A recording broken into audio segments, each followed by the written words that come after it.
Or if you haven't been paying attention to that, it is gonna get real. I laugh, but it is a little sad. Yes, that is the exact right thing to play there. Russia strikes back with drones and cruise missiles against Ukraine. The Supreme Court rules that prejudice is prejudice, Drew, even if you're straight. Look at that.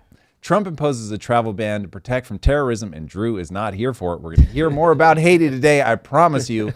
And experts warn AI could make it hard to get an entry-level job. And as I was saying to Drew before we started rolling, right about now is not a good time to be a mid.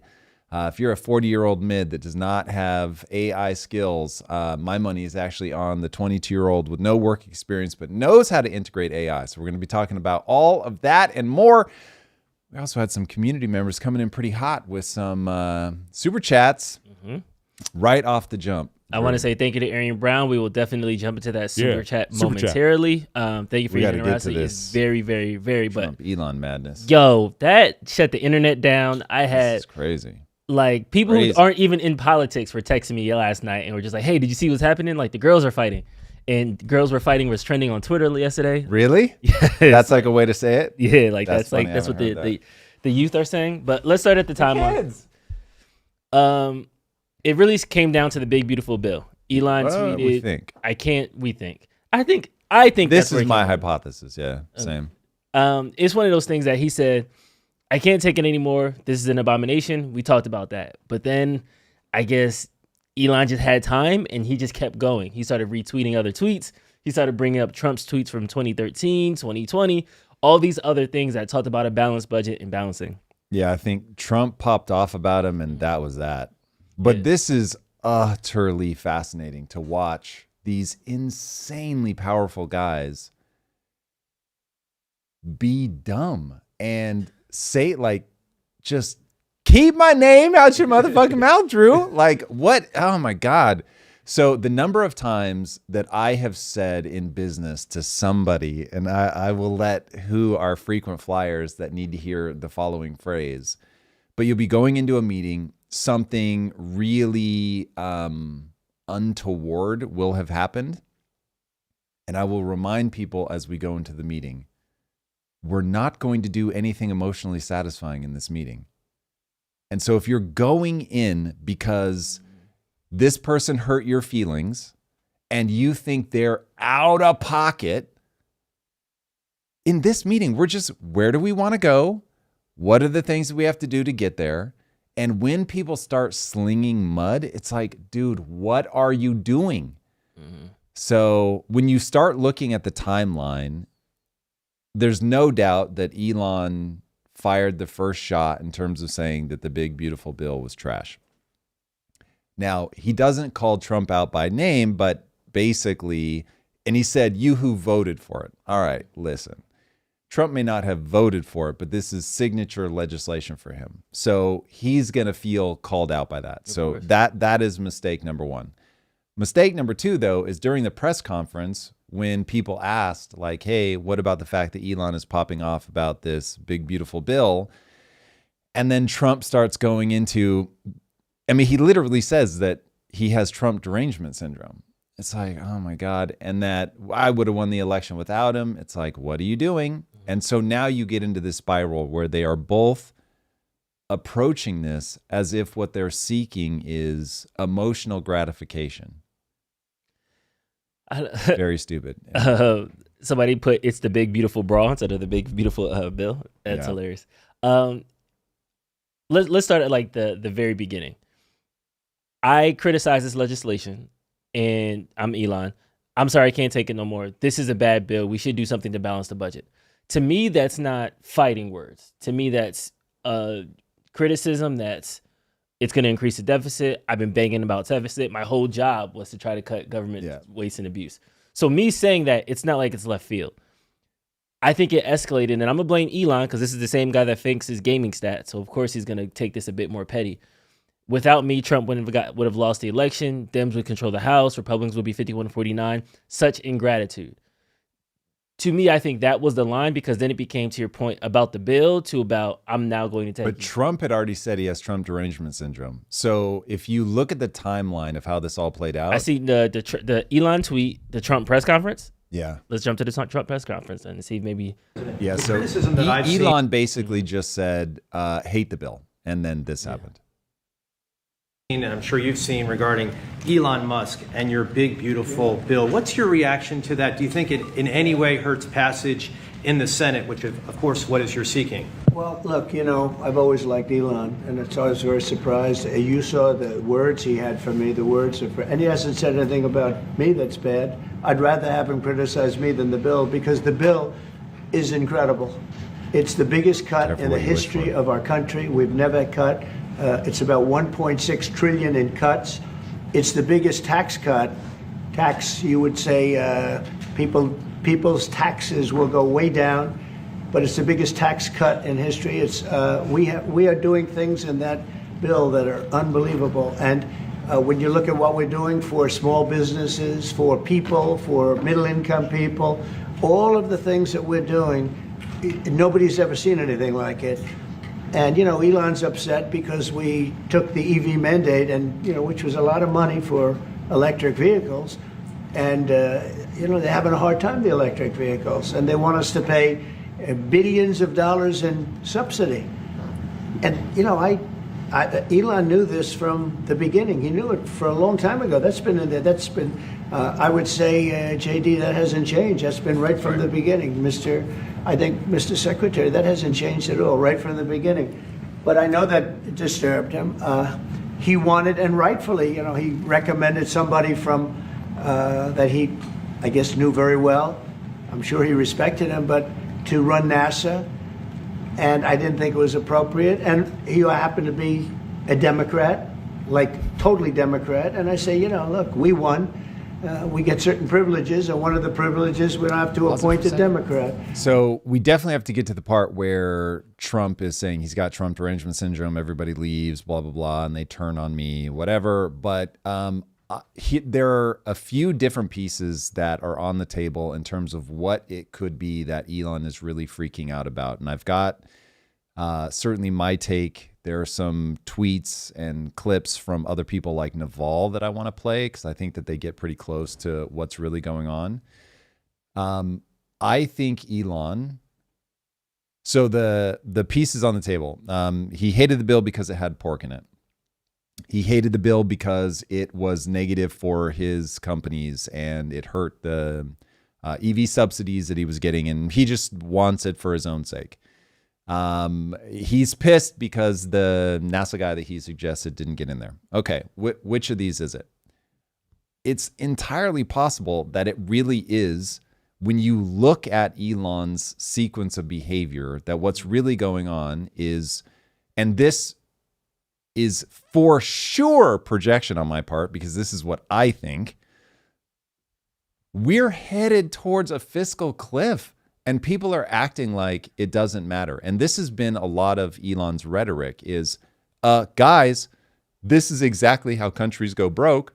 People are acting like we can't default. We will eventually default. You will eventually owe so much money on your fucking debt.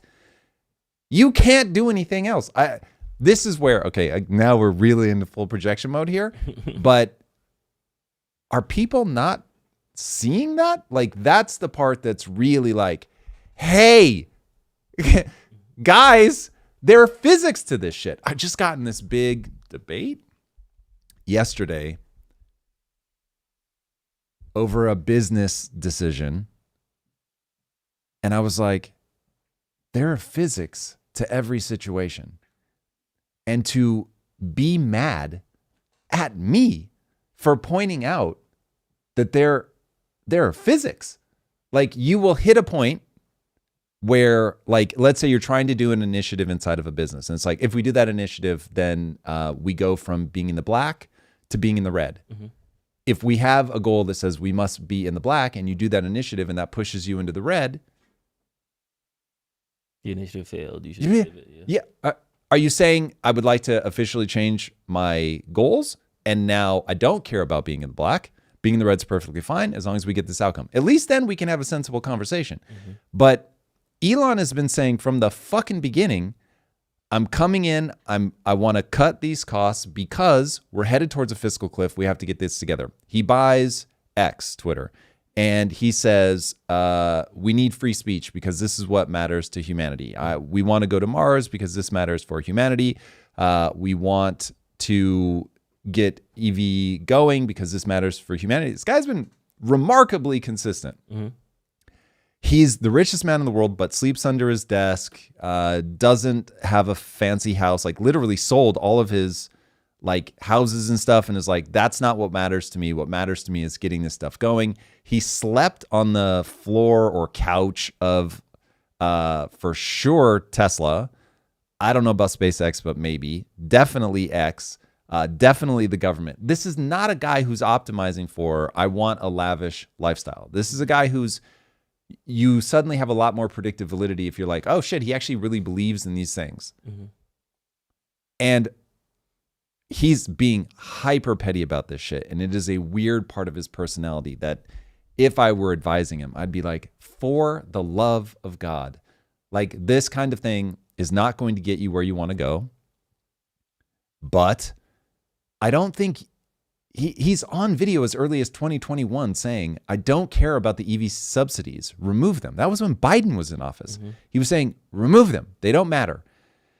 Now it's possible that he's so annoyed that they removed the subsidies for EV vehicles, but did not remove the oil and gas subsidies. Maybe the unfairness just got under his skin, but I don't think that is going to, you're not going to be able to predict Elon's behaviors unless you go, this is somebody who actually believes the things that he says. There's a tweet, in fact, that I think gets this pretty well. I think it's the Naval one. It's in the spreadsheet. The video? It's tied to the video, but Naval says, no, this is just the video. There's one where I said Naval on Elon. Yeah, that's what I just clicked. Then that's all a lie. We'll go to Naval. Is it like a right or wrong thing though? Because I'm seeing half the people are looking at I got Trump elected as, see, he just talked about election fraud. Other people are looking at this not election fraud. That's how elections work in America right now. But yeah, people should be super grossed out by that. 100%.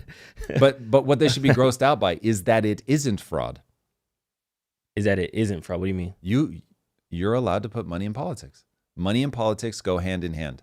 I don't think anyone's going to dive into what Elon did and go, oh, this is new and illegal. They're going to go, oh shit, this is how politics works. In America, like, first of all, the Democrats outspent the Republicans.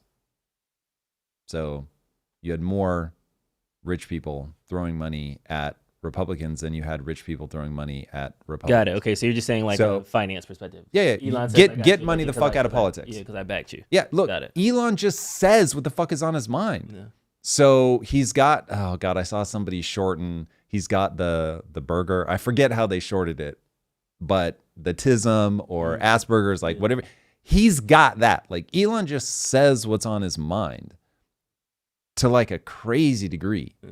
And the tweet that I am thinking of, yeah. So this is from Naval. He says, Elon's stance is principled. Trump's stance is practical. Tech needs Republicans for the present. Republicans need tech for the future. Drop the tax cuts, cut some pork, get the bill through. But the idea that Elon's stance is principled and he just cannot stop himself from saying exactly what he thinks. And then Trump is a politician who is slathered in guile, who is saying the things that he needs to say. He's shaking the hands that he needs to shake. He's compromising where he needs to compromise. And that whole reality of politics feels like it's a red pill unto itself when you realize what politics is actually like. Politics thrives on, I'm not sure what the right way to think about this is, but politics is riding on the back of the truth of the way that the human animal is. And the reality is we lie because it's effective. Because it's effective, you're forced to do it. And so as a politician, you're forced to lie. You're forced to do back scratching. You're forced to do quid pro quo because it all works. And like, I think secretly deep down, we all know that's how politics functions. And I think what you're seeing right now is that collision of Elon put everything at risk, torched his companies. I mean, just his own like ability to enjoy his life, like for 6 months longer. And he feels some kind of way about, and after all of that, this guy's still going to drive the car off the cliff. And the It's a slap in the face. It is and it isn't, man. So here's the reality. Mm-hmm. Here is the darkness at the edges of my worldview. It's entirely possible. It's all inescapable. And that given the nature of politics, you have to drive off the cliff. And that there's no way to avoid it. That's so defeatist, I don't even like to say it out loud. Mm-hmm. And watching, yes, this is what it feels like. Watching my own journey has been surreal because at the individual level, optimism is the only thing that makes sense. At the macro level, Mm-hmm. it's really distressing. Here's the analogy that has come full into view for me. Life exists on two levels. I want you to imagine you're in a car. And in the car are your loved ones. Mm-hmm. And you're on a road trip. And you're having a great time. And you guys are laughing. And you realize love matters. And the way that you spend your time matters. And you're here with these people that you care about. And everything just feels right. And your kids are in the back seat and they're bickering a little bit. And that's annoying. But you know they're going to grow up one day and they're going to do cool shit. And you and your wife, you know, sometimes you have frustrations and sometimes you butt heads. But like, they're your best friend and you get to have sex with them. And it's like fucking rad. And you've made some money in life and things are going good. And look at what you've created and look at what you've done. And then, Drew, it also exists on the macro level of you're on a satellite looking down at the car and you realize, that road is headed towards a bridge that's blown up or just a cliff. And it's entirely possible that the people that built the road built it to go off a cliff, or they know the bridge is blown up, but the road still goes there. And there are people that run up to the side of the road and they're screaming, hey, the bridge is out. But you're in the car and you're having a good time. And so the question becomes, how much of your time do you spend zooming out and going, we're headed towards a cliff? Because it is so nakedly obvious to me in the same way that I know where my business is when I look at the spreadsheets. Just look at your P&L. Everyone's naked in a P&L. Mm-hmm.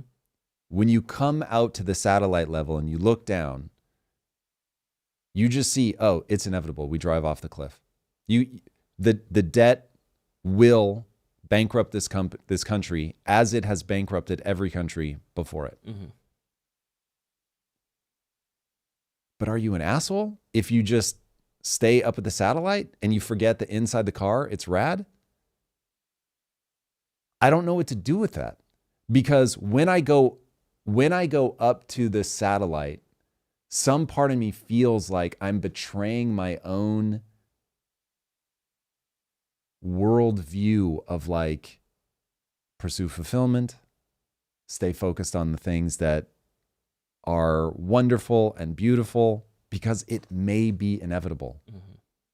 And at the same time, when I'm in the car, I feel like now you're just pretending. Now, You're like not looking at the problem, you're ignoring the problem. Yeah. It goes away. And it's like, am I betraying my worldview of you can always make change? There, as long as it doesn't violate the laws of physics, you can do something about it. And so I come to this really weird intellectual thing that has me sketching out between, I want to be in the car with my wife and think about the beautiful things that we're creating.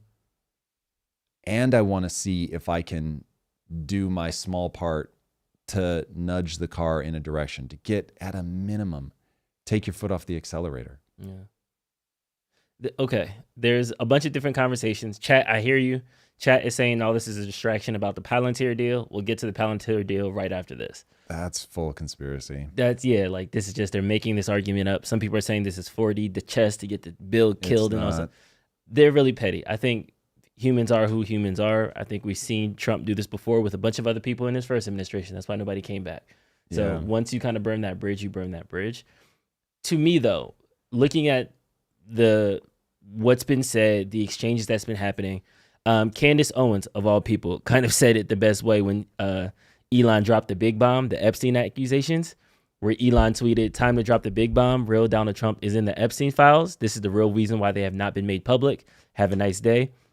And then Candace Owens retweeting that Trump is implicated along a pedophile, and I knew it but didn't care because we were friends, is not the flex you think it is. Yeah. And that's kind of where I come in, is like, were you actually, it seems like they weren't really friends. They weren't really seeing eye to eye. They were just partners with a joint cause. That cause has now split. Trump is still on his political train. Elon is still thinking it was all about the budget. Once that's split, now they're no longer friends. It's no longer cord. So now I'm going to start throwing mud and all these other things at you. It just feels very unregal. It feels unpolitical. It feels very petty.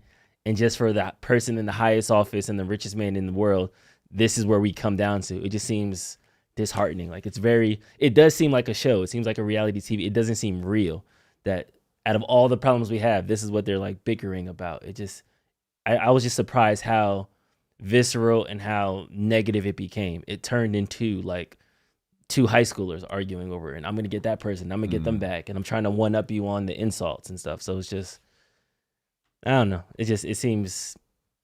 Well, there's a couple different things going on. So you've got the collision of these two gigantic egos, which is fascinating in and of itself. You've got the Candace Owens thing of like, hey, if Elon believed this the whole time and he was cozying up to somebody that he believes is a pedophile, like what the actual fuck?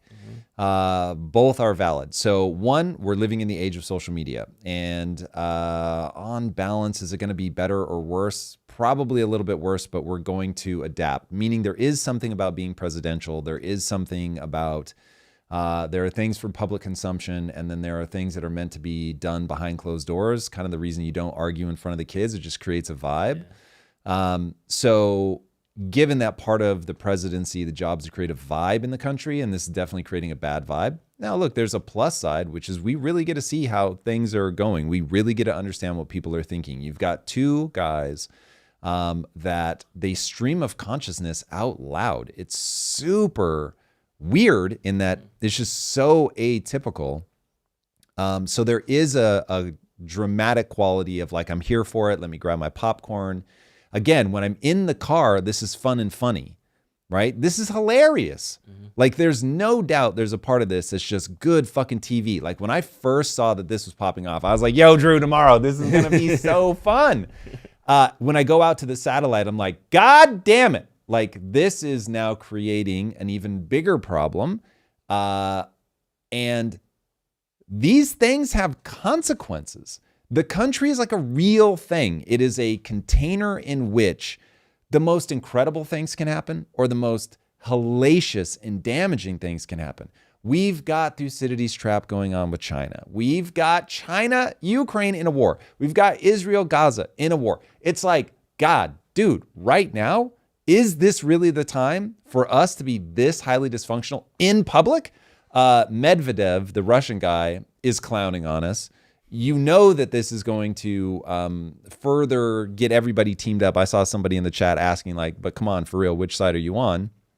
And it's like, kids, I avoid teams at all costs. Like the whole point is I need to be able to think through these, every one of these political beats solely through the lens of where I want to end up and what's going to get me there. And the second I am like, I am on a team, I begin reinforcing an ideology or an identity more importantly. And as I reinforce that identity, then I'm more likely to blind myself to just what at the level of first principles is true in terms of getting me where I want to go. But this is going to bring out the team and everybody. I mean, there are going to be like Team Elon, Team Trump's T-shirts being made. So it's gonna be crazy. And there were already people kind of saying, "Yeah, Elon, you're back. You woke up." And it's like, now that I'm arguing with the president, we're friends now again. It just seems fickle. This is fickle. Politics is a fickle game. There are no permanent friendships, only permanent interests. That might not be the exact quote, but you get the idea. Like these are people that are hyper good at getting what they want. And what life has taught them is you can come in and just smash people in the mouth and you can keep pushing forward. And if you're effective enough, you can be a gigantic tyrant. And unfortunately, and business has certainly taught me this, at times you have to be a tyrant. At times you have to come in and say, nope, fuck all you. We are doing exactly what I say and we're doing it right the fuck now. And if you don't, you never snap people in line. You never get momentum. You never get people falling in behind you. Unfortunately, you have to be able to do that from time to time. Like that shouldn't be the first tool that you reach for. But let me tell you, you do not get to Trump or Elon's level. Bro, when you've constantly got shareholders trying to take you out if you're Elon. You've constantly got political enemies trying to take you out if you're Trump. You've got people trying to assassinate you, both of them, but specifically political figures, because the consequences are high and people really give a shit. And so this is a game that will elevate people that have incredibly strong personalities that are willing to fight for and or die for something. And you mix that with a big spoonful of petty and you get what we're seeing now. And these guys both have that petty streak. A big spoonful. How do you think this all plays out?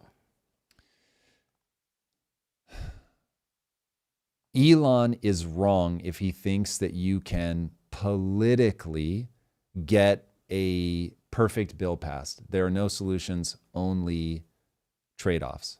That just is true. And so going back to Naval's breakdown of this, Elon's being principled, but probably naive, maybe childish. Trump is being practical, but also egotistical. And there probably are things that he should be, he is not, in my opinion, acknowledging the danger of what he's doing. And so by increasing the debt ceiling by $5 trillion, what you're saying is, yeah, this probably is going to cost money. So my thing, don't be blinded by, because people are now like, no, like the Trump admin really thinks that we're going to be good and we're going to be ahead. Then you wouldn't increase the debt ceiling by $5 trillion. So if you really thought this was going to balance the budget, if you had any belief in that whatsoever, then you would just say, hey, let's cap it. You're not only leaving it where it is, you're pushing it higher because you want the latitude to maneuver. And when you want the latitude to maneuver, you're saying, well, now that I'm in power, because there are so many tweets from Trump's past where he's like, this is crazy. You shouldn't even be eligible for election if you don't have a balanced budget. And it's like, where's that energy now? Yeah. So the way this plays out is some variant of the big, beautiful bill will get passed. The debt ceiling will get raised. Elon will focus on his companies. He'll continue to take shots. Elon probably more via, because I don't think Elon has the ability to be quietly strategic. So Elon will keep popping off, but the TL mafia behind the scenes will be playing a much longer game of political maneuvering that is far more reminiscent of George Soros. Will the game ultimately play out at the local level? Maybe, where basically the tech-opoly, they start doing the George Soros playbook, trying to get the people that are going to be favorable to them and all the local positions. I'm really out over my skis right now, but that feels like a pretty plausible scenario. And Elon keeps popping off, but ultimately focuses back on his companies. There might be some political fallout in terms of Trump being petty and actually trying to damage Elon's companies. That could get weird.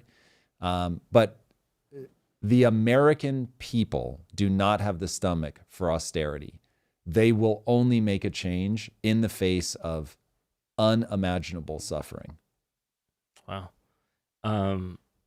I want to come back to that because I feel like that's more of a philosophical conversation. Kip Moon said, if things get cut out of the bill, it will never get passed. And if it doesn't get passed, we'll be stuck in gridlock. If that reaches the midterms, Trump is lame duck and doesn't accomplish any of his goals. Yep. That's So- politics. So yeah, it doesn't even matter about the bill to me. I think this is more about Trump getting something passed. This is Trump's CHIPS Act. This is Trump's Obamacare. He needs that thing that says, I passed this in my first term, in my first 300 days, because we passed the 100-day mark. I passed this, and now this is why I was a good president. And if we do get to next November, I'll even call it next April when the campaigning starts, he'll have a hard time passing anything else. So, Yeah, and I think I have a feeling, again, this could obviously be projection, but okay, if I am in Donald Trump's shoes, it goes something like this. Yes, when you're on the outside, you tell people stop spending fucking money. Then you get on the inside and you realize I've got to get people behind me. My goal is actually make the economy better. At the midterms, I want to be able to crow and say, look, your taxes are lower, inflation is down, economy is booming. Look at all these countries and companies that have pledged billions of dollars to build here in the U.S. Those are the things that you want to say. So he's passing legislation that he believes is actually going to lead to that. Now, he has clearly he either doesn't understand the fiscal realities of the debt, or he is like, I'm banking on, with my agenda, I'm going to be able to do an economic boom where I am deregulating, reducing taxes enough that GDP goes up substantively. And if GDP goes up substantively, now we're in a position where the stock market is doing well and Main Street is doing well, and I will be a Mount Rushmore president. That almost certainly is some variant of what's going on inside of his head, and he's obviously willing to play chicken. Mm-hmm. So he's playing chicken with the deficit. And he's saying, yes, you're going to raise the deficit for me, but I'm going to return more in productivity than I take in deficit spending. Again, that could be projection, and maybe he just doesn't understand it well enough to know that's even the thing to do. But given his cabinet, that is almost certainly what they're doing. And so I think, honestly, this situation could have been diffused if I think Elon became the problem, but Trump shouldn't have said he has Trump derangement syndrome. He should have just been like, I get it. Elon is an entrepreneur. And as an entrepreneur coming into politics, it's very frustrating when you realize like how messy this all is, but you have to get legislation passed. We've got to move this forward. I'm just going to, Elon even said when he left that he was going to focus on building GDP. That's the game here. I've got to lower your taxes. I've got to reduce regulation so that we can grow GDP. And I know Elon's going to be a tremendous ally in that. I get it. He doesn't like my bill. That's perfectly fine. We don't mind disagreement around here. I'll, be more than happy to explain to him as we go. He's a great patriot. I couldn't be more grateful for everything that he's done to help me and all those people around me get into office. But Trump just isn't constitutionally built like that. Yeah. But if he had been able to handle it like that, then I think Elon would have chilled the fuck out. He would have kept it about the bill. He would have kept complaining about the bill because Elon is just, Elon is having the same heart palpitations that I have every time I write about the economy or I read about the economy, where you're just like, oh, this is real. And this game of chicken is so consequential. But there are no solutions, only trade. I mean, you're saying that, but this is the same guy that was arguing with Zelensky in the office, telling him that you should be grateful. You know what I mean? So, like, to give more deference to a private citizen than to a president through a wartime president who has come to America for aid, I have 0% hope that Trump would have said, like, oh, yeah, let's keep it at the bill level. Like, he was instantly going to go there. He is not constitutionally capable. So he's also the only president that doesn't look like he's aged at 10x speed because he is built for the aggro of it all. Like, he seems to thrive on the fight and people coming after him and just, man, not a life I would want to live, but clearly it just doesn't fuck with Trump in the way that it does most people. So yeah, he doesn't mind. Well, let's get into it. Yeah. I want to get into the Scott Adams Naval video. Yeah. I think they had a good take to talk about it too as Agreed. well. And Eric, feel free to resize if it's like weird or not. there was a story that I read about him that really affected me, which was when he was talking to Bill Gates, and Bill Gates had just taken out some huge short on Tesla, it was like $1 billion short or something. And, and Elon was like, why would you do that? Why would you short Tesla? And Bill goes, well, I talked to my financial advisors and I looked at the math and there's no way it's overvalued. And so I'm going to make money on the short. And Elon goes, what do you care about making money? I thought you were into electric cars and climate change and saving the world. What are you doing, like trying to save a few bucks and betting against? And he just walked away in disgust. And I think he never talked to Bill Gates after that. And that's when I realized, like, Elon's a purist. He means what he says. Like, the money is a tool for him to get what he's trying to do. And so I take him at face value, which is the crazy thing, because there are a lot of people who set these audacious goals to inspire people, but you kind of know they don't really mean it. Elon, I take at face value. So I really do think he intends to get to Mars. I don't think he's joking about that. And I think he means to get there within a defined window of time. And I don't think it's just like an inspirational faraway goal. I think he's very, very concretely going to do whatever it takes. Because Elon doesn't want to go down in history as the electric car guy, or even the guy who saved America guy. Yeah. He wants to go down as a guy who got humanity to the stars. Yeah. And I don't think, again, I'll give him more credit than that. I don't even think he wants to go down as the I got humanity to the stars guy. He's just like, I want to get to the stars. And so I have to make it happen in this lifetime. The only way that I get to experience the science fiction world in my head is if I get to the stars. And so it's a beautiful moment. Is it that just what it comes down to? Just the pure, it's never going to be just that. Yeah. There are realities of personality that have to be faced. I think he's right in terms of Elon being a purist who the government just got in his way. And I don't want that line to get swallowed. The government got in his way. Elon has been one after another going, okay, what are the things that I need to do to actually make the world that I see in my head come true? I remember when Elon talked a lot about, and I think that this is the right read about the climate. The climate is complex. I think the climate emergency is used in the report from Iron Mountain Way, and I think that's a mistake, but nonetheless is very real. The climate changes with or without human interaction. It changes wildly. However, pouring as much CO2 into the atmosphere as you can do as fast as you can is a terrible fucking experiment to run. And so Elon was like, okay, step number 1, stop doing that. Let's do electric cars. Step number 2, we've got to get us to the stars. Oh, Jesus, the freedom of speech is being eroded as fast as you can imagine. I'm going to go buy a platform then so that people can actually talk freely, which he did. So this is somebody who, when he sees the government is in trouble, is like, okay, now I'm going to have to get in politics. Not because I want to be in politics, not because I think this is going to make me richer, not because I'm trying to get a leg up in terms of getting contracts. Though, while you're there, you might as well get some. I don't want anybody to think that I'm full retard, and I don't recognize that, obviously. Being close to the president is dope. But the same guy right now is nuking his relationship with the president. This clearly is not somebody who's like, I'm going to do whatever it takes to make more money. He's not doing that. What I think he makes the most sense when you go, oh, and then he sees that the president is not a serious player when it comes to stopping the madness of deficit spending. And so then he's going to pop off about that as well, because he believes that he can get himself out of any situation. And life has taught Elon that he can literally get himself out of any situation.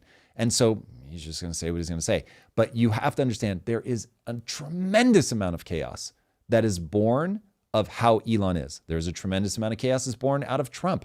Now, I will say in this exchange for the first time, I'm like, even though I think Trump was the one that tripped this over into being a personal war, he's still the more constrained. Like, Elon's on fucking X going ham, just like literally acting petty, childish, whatever word you want to say. So I never thought somebody would make me think that Trump was acting presidential, but Elon is making Trump look absolutely presidential. I loved Elon's tweet, though, that Trump is going to be here another 3.5, 4 years. I'm here, like, I'm still going to be the richest after that. So there's going to be a new president, and we're going to forget all about Trump, and we're going to be like, yeah, Trump is gone. We're excited. And then Elon's going to step back in and talk to that guy, and he's going to have great ideas, and that guy might take it, or a girl, or, a they. Who knows what we'll like next. Have you did your digging on this Palantir deal? Because No. to me, this is Patriot Act 2.0. So I've skimmed across the surface of the headlines, Mhm. so I am aware enough of it that I get why people are freaking out. I'm not sure it's a good idea. It sounds very Patriot Act-y. But do I think that this is a 4D chess maneuver between Trump and Elon to get that through? No. this is not the distraction to put eyes on that. No. Remember, politicians are unbelievably good at waiting for the moment to do something. So if they see, oh, this is happening, cool. Now let's move the ball as much as we can here. The number of meetings that we hear about pale in comparison to the number of meetings that we don't hear about. So what's happening behind the scenes is people are like, hey, now's a good time to push this forward. Yeah. But also, I'm not even sure about that because now people, even I am starting to go, where's Peter Thiel in all of this? Because people are asking, okay, where's JD Vance going to bounce? Is he going to be in the Trump camp? Is he going to be in the Elon camp? And then, oh yeah, Peter Thiel is involved in all of this. What's he doing? And then that brings you to Alex Karp and that brings you to Palantir. And now all of a sudden, I'm thinking more about Palantir, not less. So if this was meant to take eyes off of Palantir, I think it's doing the exact opposite. So anyway, I wouldn't see it as 4D chess, but looking at what is Palantir doing something we want them to do or something we don't want them to do. And so Alex Karp's claims that Palantir is the reason that the rise of the far right in Germany was stopped, or Europe. I can't remember if it said Germany or Europe. I was like, okay, hold on. This sounds like soft power coups. Manipulations. I was just like, I would like to know exactly how did you do that? Did you do that through Hearts and Minds campaigns? Did you do that through of misinformation, censorship? How did you go about that? So that one felt super dicey to me. Yeah. To me, this is just this is the same thing as when Doge was formed and people were saying they have access to our social security number. They're going to steal our records. I think this is a distraction. I think the conversation about Palantir doesn't make sense. I think people underestimate how 1970s the U.S. government is, how stuck in the past we are. There's probably a computer with a green screen there. So all this thing is just being updated database, merging the database. So that way, whether you're in the IRS or whether you're in the CIA, all these things are talking in one accord. We're talking about all the beauties of AI. We're talking about how AI can get us through this debt crisis. We're talking about how AI will increase GDP. And then when somebody like Palantir is trying to incorporate AI so that way they can kind of integrate the agencies, people cry foul and they think that it's going to be this. Since 2001, we don't have access to our data anymore. Google reads everything. Internet reads everything. NSA reads everything. If it's not an encrypted sharing service like Telegram or WhatsApp, the government has access to it. So we traded our rights right after we went to Afghanistan. So us thinking that we're losing privacy now with this Palantir deal is just, to me, misplaced aggression because we already sort of. So, okay. I think that we need to update our technology for sure because we are in a position where you can't retire from the government because we're sending documents to a mine and it's controlled by the speed of the fucking elevator. Drew, that one I was crazy, beyond aghast. I put pearls on just so I could clutch them when I heard that. I was like, what is happening? That is a level of madness that we should be deeply ashamed of. That's just retarded. However, it's a trade-off. And as the government agencies become hyper-connected and they're sharing data about people, the ability to say, you have crossed some invisible line that I don't like, and now we're going to clamp down on you, skyrockets. And people need to understand that government bureaucracy has been given the power to print money, given that it can feed itself. What will an organism do that can feed itself? It will feed itself and grow. And so the government is designed to get bigger, get bigger, get bigger, get bigger, because it's like a tumor that has, so one of the first things a tumor does is grab blood vessels and bring blood vessels to it so that it can get the nutrients that it needs to grow. By going to a fiat currency, that's what you allow the government to do. So the bureaucracy becomes this tumor that can pull resources to itself. Anything that is pulling those resources, going to use those resources. So now, and to anybody that like has some unusual amount of faith in Trump or Republicans, the other team's going to be in power and eventually, and they will be like, yes, thank you. I'm so glad that we can now use this to our end. So we see how all of this is connected now. We're using this as one central hub, and we're going to do some very CCP style things or just Canadian things. Remember, everybody, the Canadian government debanked people that were donating to the trucker protest. All you had to do was donate, like $15, got your assets frozen. That is totalitarianism. So I'm just saying, like, this, we need to be careful. I don't know enough about what the systems do, all of that. I'm just saying that this, while necessary to upgrade our systems, we have to be very paranoid that the government will do things that are not in our best interest, that the government becomes an entity unto itself, that the bureaucracy will feed itself. The bureaucracy's like desire is evolutionary. It's meant to survive and to grow just like every other organism. And so once you understand that, it's like it wants power, it wants control, and therefore it is going to stamp on any individual. Like it just doesn't give a fuck. And so this is the thing that is most terrifying about a bureaucracy. It just doesn't care. It's got the dead eyes of a shark. And so be careful. We just have to be so fucking paranoid. Yeah. I see you guys in Super Chat. I'm coming. We're about to wrap up this topic. We have to talk about the memes because the memes were amazing. Oh my God, they were. This is my favorite part of this internet drama is the memes. I've laughed multiple times on this one.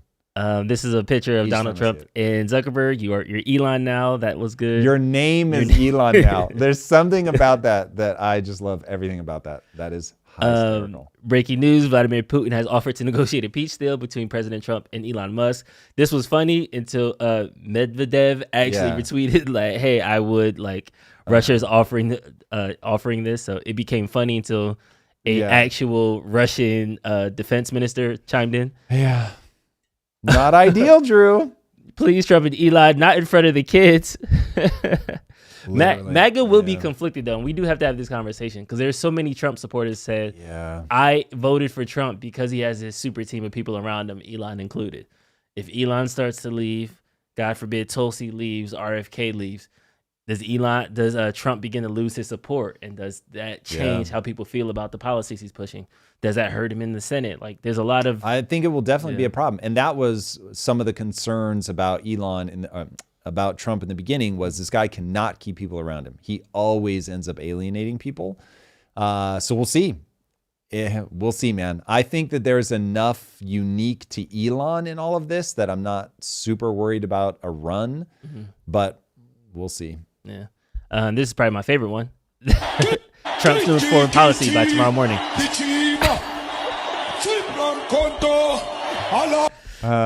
Genocide's not funny. Yeah. As we say as we laugh. All right, we got a ton of super chats. Thank you guys for your patience.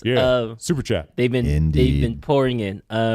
Marussia Dark says non-zero chance Trump versus Elon is WWE. It kills the narratives that MAGA is a cult of yes men, that Trump is a king, and that Elon is corrupt, benefiting from government contracts.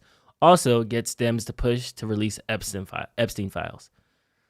I feel like this super chat contradicts itself because if Elon and Musk is WWE, that would help the cult of yes men, that would help the Trump is king claims, that would help that Elon is benefiting from the government contracts, but the Dems getting the push to release the Epstein files wouldn't help. So that's why I mean, look, I'll step inside their frame. I think their frame is internally consistent. I don't agree with it. But basically, if this is WWE and secretly Trump and Elon are like, okay, look, because the way that this stuff works is kayfabe is where it's like more real than real. So you're taking real things, like you really are hitting them, kicking them, throwing them, all of that stuff. It's just coordinated. So you know how to react when somebody hits you in this way. You know what to do if they throw you there. But like these guys routinely get hurt for a reason.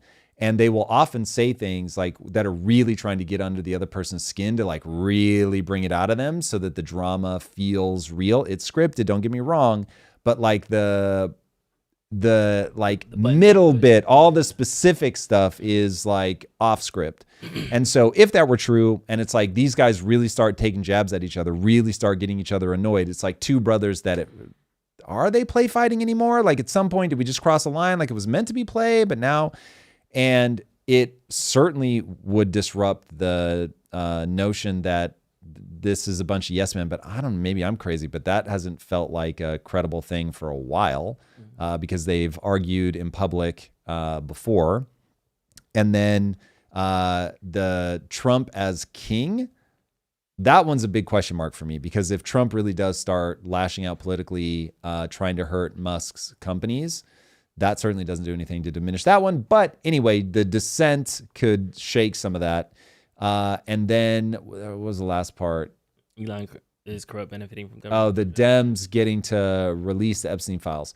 So that takes the assertion that Trump isn't going to, he'll be in the Epstein files, but not in any meaningful way. That it's more like he's bought things that are like, I think were previously used for like really corrupt shit. So he bought like a yacht. I'm directionally correct, but I don't know the specifics, but he bought like a yacht that was like from somebody like really dodgy. And he's bought a hotel that was used for like nefarious things. It's stuff like that, which I think politically he would survive. Everybody's just sort of already absorbed that part of the corruption. Oh, it sounds so hideous to say that out loud.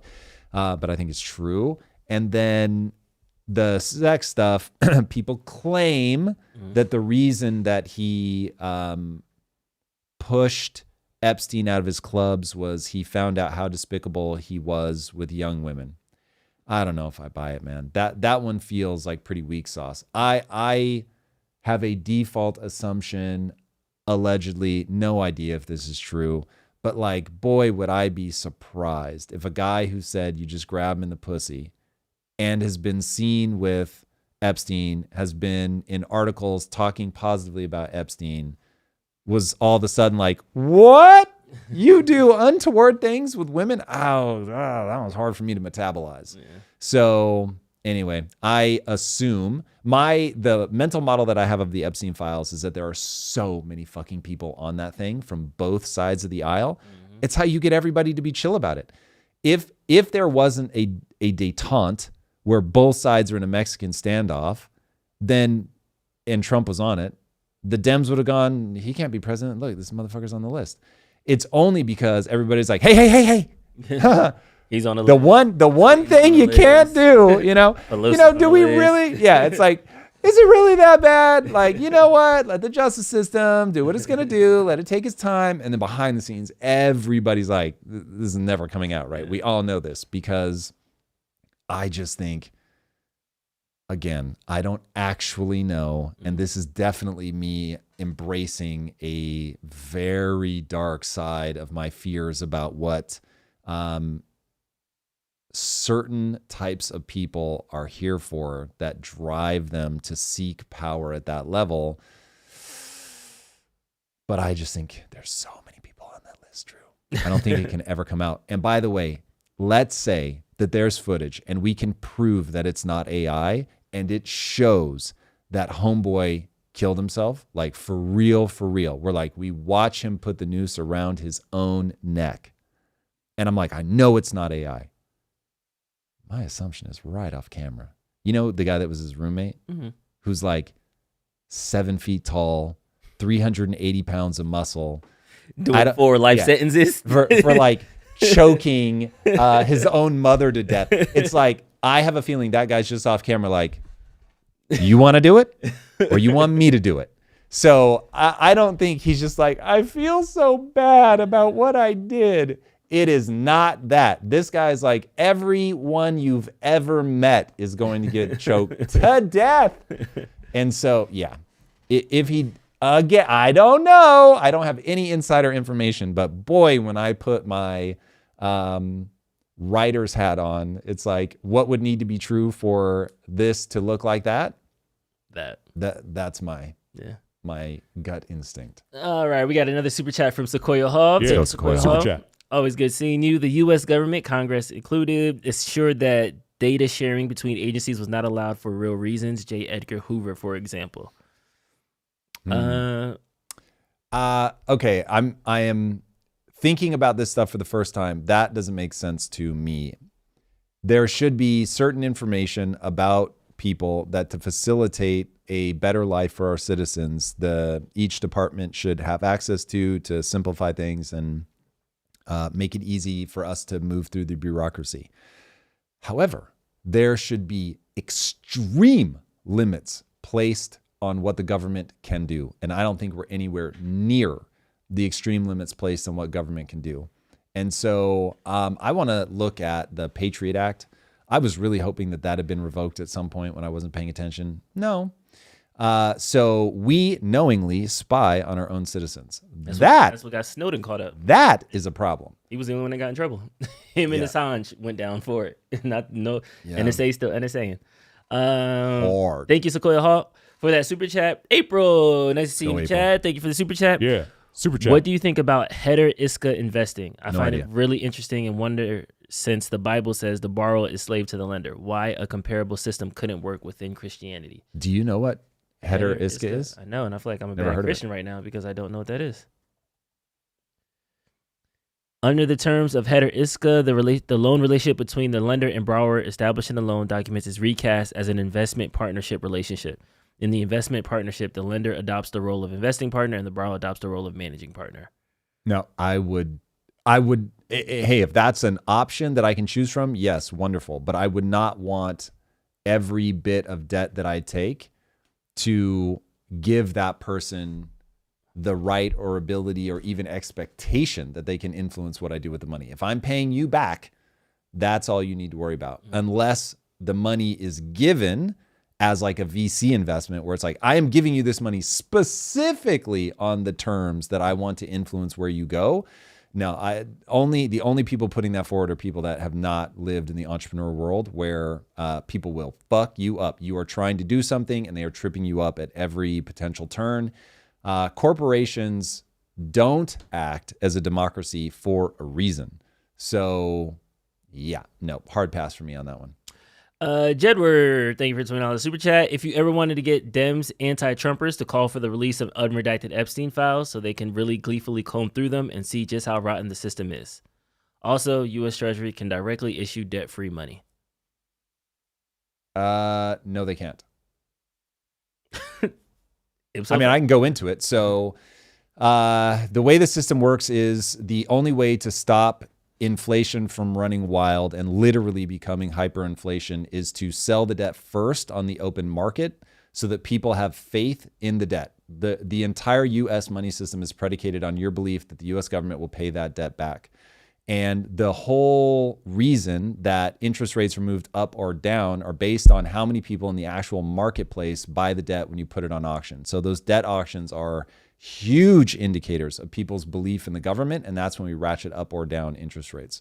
If you didn't put them on the free market, well, yes, in that sense they could, but they never will, is because you have to maintain a marketplace. If you don't have a marketplace, then all you have is inflationary debt. And this is where, Drew, as I have said many times, the more of the truth I give people, the fewer people will understand how the economy actually works. So I just say as a blanket statement, I oversimplify it so I can talk about it. Mm-hmm. Trust me, I understand that there are layers. There's also a point at which even and I've spent a lot of time on this, I'm going to hit a point where I'm like, actually, wait, how does it go from that part to that part? So this is an insanely complex thing. I am aware that as the island of my knowledge grows, so grows the shore of my ignorance. But things like that just aren't true. And last but not least, a huge super chat from Arian Brown. Thank you for your super chat. Arian Brown came in hot before we even began, man. Thank you for that support. That's the way to start the Friday. You are the man. And by the way, before you read that, just shout out to everybody in chat right now. I don't think this is our all-time high, but we are regional high for sure. So thank you guys for being with us. It's amazing. I love these things. Wunderbar. Appreciate you being here. All right. Aaron Brown said, economics dictates why Americans don't want to have children. It dictates why immigrants are subsidized to fill that gap. It dictates culture. It dictates war. But people will raise pitchforks at a political official. even at a political official. Okay. Any idiot can vote for a president. No idiots can vote for a federal governor or federal banker. People absolutely lose their mind over politics, but the driving force behind everything is economics. If people really wanted change, they would start at the Federal Reserve because economics dictates policy, not the Keynesian approach. Keynesian approach was the other way around. To a large extent, Donald Trump and really any politician's actions are forced. Though they do not matter. If you could please try to bring on Russell Napier, that would be an enjoyable conversation between you two. Also, please bring back your post schedule. Please bring back posts with your schedule on it. Love, peace, and chicken grease. Tom. Thank you, Aaron Brown. Great super chat. I thought you added the chicken grease part. Nope, it's actually there. Nope, it's there. Arian, that is awesome. And I think that you are correct. You and I share a worldview in terms of economics drives almost everything. I'm a bit tongue-in-cheek when I say that everything is born of economics, but boy, oh boy, is it a lot. But I think that there are other things. But it's so overwhelmingly the most important thing that, yes, if you follow the money, if you play 6 degrees of federal banking, you will be in the right direction. You are going to have a worldview that maps distressingly tightly to what you see out in the real world. That is for sure. Now, Drew, I thought we had a post with our schedule on it. We stopped doing that? We haven't changed the schedule. We've been Wednesday and Friday. But I guess I can post it every week. Yeah, probably should. Yeah, I'll post it every week. Thank you, Aaron Brown. That was a Eunice thing. R.I.P. R.I.P. Yeah. You nice. Somewhere out there. I was going to see, we were like, what song you were going to beneath the pale moon sky, boys and girls. I will spare you. Oh, and we just got another super chat. We did. We're coming to the Senate debt ceiling right after this. Dark. Thank you for another super chat. Are you aware Eric Weinstein talked about going to the Epstein Island before turning around and calling it a creepy psyop? Possible to be on the target list as a person of interest without doing evil.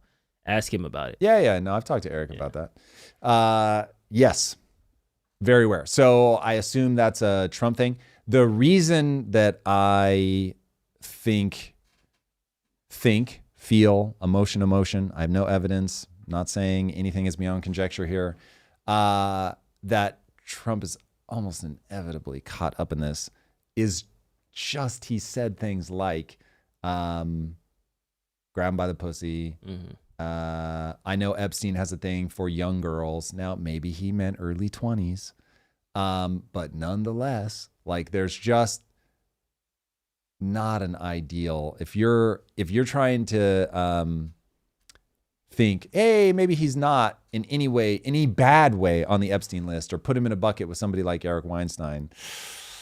I just don't see that in Trump's personality. Trump, you can say it was a different time, but boy, oh boy, not a fan of the way that he talks about women. I'll just leave it at that.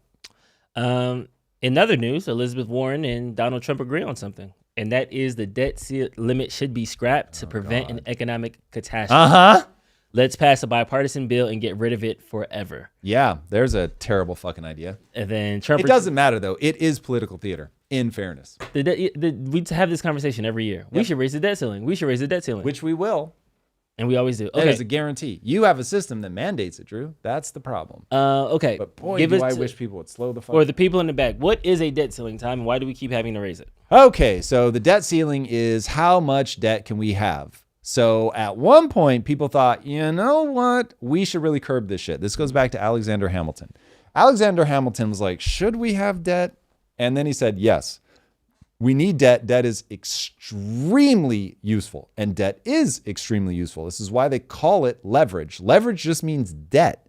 You can get the money in advance. You can build the thing that's then going to give you the return. And so he thought, okay, countries will also benefit tremendously from the ability to generate debt. Mm-hmm. And the catch is, says Alexander Hamilton, that I know what I know about human nature, and people are likely to drive that debt to the moon. And so you should never take on debt unless you simultaneously show your plan to pay that debt to zero. And hey, okay, I like that idea. It's like, this is the debt that we're going to take on. This is how we're going to zero that back out. So we raise the debt, we hold it for maybe 5 or 10 years, and then we zero it back out. If we actually did that, yes, that would be amazing. We don't. And so then politicians started saying, well, okay, let's have a ceiling. We can only have like 50 billion in debt. Okay, 100 billion. Okay, Drew, twist my arm, $1 trillion. Okay, Drew, 36 trillion. Okay, Drew, no more debt ceiling. What the fuck? It's like, oh my God, it's just a terrible fucking idea. It is an absolutely terrible idea. It is like somebody saying, I can eat as many calories as I want. I'm no longer going to stop myself. I can have alcohol in the morning if I want. I can have milkshakes made with alcohol and cocaine. At some point, Drew, you go off the rails because you have no restrictions. Dude, being healthy, whether fiscally or otherwise, is about the things you don't do. It's about the things you don't buy, you don't spend money on, you don't eat. What you say no to. It's the coke you don't snort, Drew. So, oh my God, like when you're just like, well, let's take off all the brakes, anything goes. Now you're living a perpetual weekend in Vegas. And it's like, that ain't going to end well. Yeah. It seems like we've been on this treadmill for a while now, though. This is the debt treadmill? Yeah, like this debt ceiling conversation. The nature. So when I read your deep dive or watched your deep dive, I was a bit disheartened because I like money. I think money's cool. But your assertion made me have a conclusion that money is inherently the problem. No. Because you said that's what you took. What? You said every dollar that is issued is tied to debt. Okay. How brutal do I want to be with analogies, Drew? That is like saying, oh God, am I really going to say this out loud? Yep. Okay, here it is. That's like saying sex is bad. No, sex with your wife is amazing. Sex with underage girls is a crime. It's sex, and so I get it. I'm saying don't do the evil sex, Drew. That's the bad sex. Do the good sex. Do the loving sex. Do the like partnership sex. You can even do the swinger sex if you want every now and then. But don't do the illegal shit. What I'm saying is money is just the great facilitator. However, there are types of money. There's hard money, and then there's fiat money. Fiat money triggers a cascade of evil that you can't imagine. Or you can, because I've written the deep dive. I hope you guys have all watched it. Go check it out if you haven't seen it already. And I've got another one coming on the Creature from Jekyll Island this coming Monday, boys and girls. And maybe it might have to be a part 1 or part 2. But anyway. So there's good money and there's bad money. Right now we have bad money. And people think that it happened in 1971. It didn't happen in 1913. But in 1971, we broke our last vestige of fractional gold backing. And once that happened, that was the time where we're like, now there's no debt ceiling. Now there's like, you can do coke whenever you want. You can drink alcohol at 3 a.m., at 9 a.m., at whatever. Just go fucking crazy. Okay, heard. I guess to hone in on that more specifically, if this was 1913 and we still had a gold reserve that was profitable, absolutely, let's flip the switch, drink our medicine and get to a sound monetary policy. I think now though, with a 36 trillion, like there's not enough gold. And I love robots. I don't think there's enough robots. I think we're going to be at 50 trillion by the time we get to AGI. And I think at that point we're going to be like, does that really matter? And then we're going to turn into bullies. Like, ask me for my money back and see if you get it. And then it's just going to be like that. I'm going to AI nuke you. I'm going to AI drone you. So I think this is going to end up becoming a problem that is a problem until it's not a problem. And as much as I respect that China is our worthy adversary, I think China has realized after watching all these world wars, after their roller coaster of formation, do I really want to be in the spotlight, or do I just want to take everybody's money and be the cool uncle? So it's like I feel like China's going to end up saying America could be number one. You guys could do all the number one things. You get all the arrows. I'll be the cool uncle that comes around the holidays. I give everybody gifts. I do the Silk Road Initiative. Everybody loves me. And then I give everybody the problems back and I go back home. And I just kind of stay away from that. So it's like, I know that the debt is a problem. I see what happened to Greece. I know that this is something that is legitimate. So I don't want to seem like I'm dismissing it.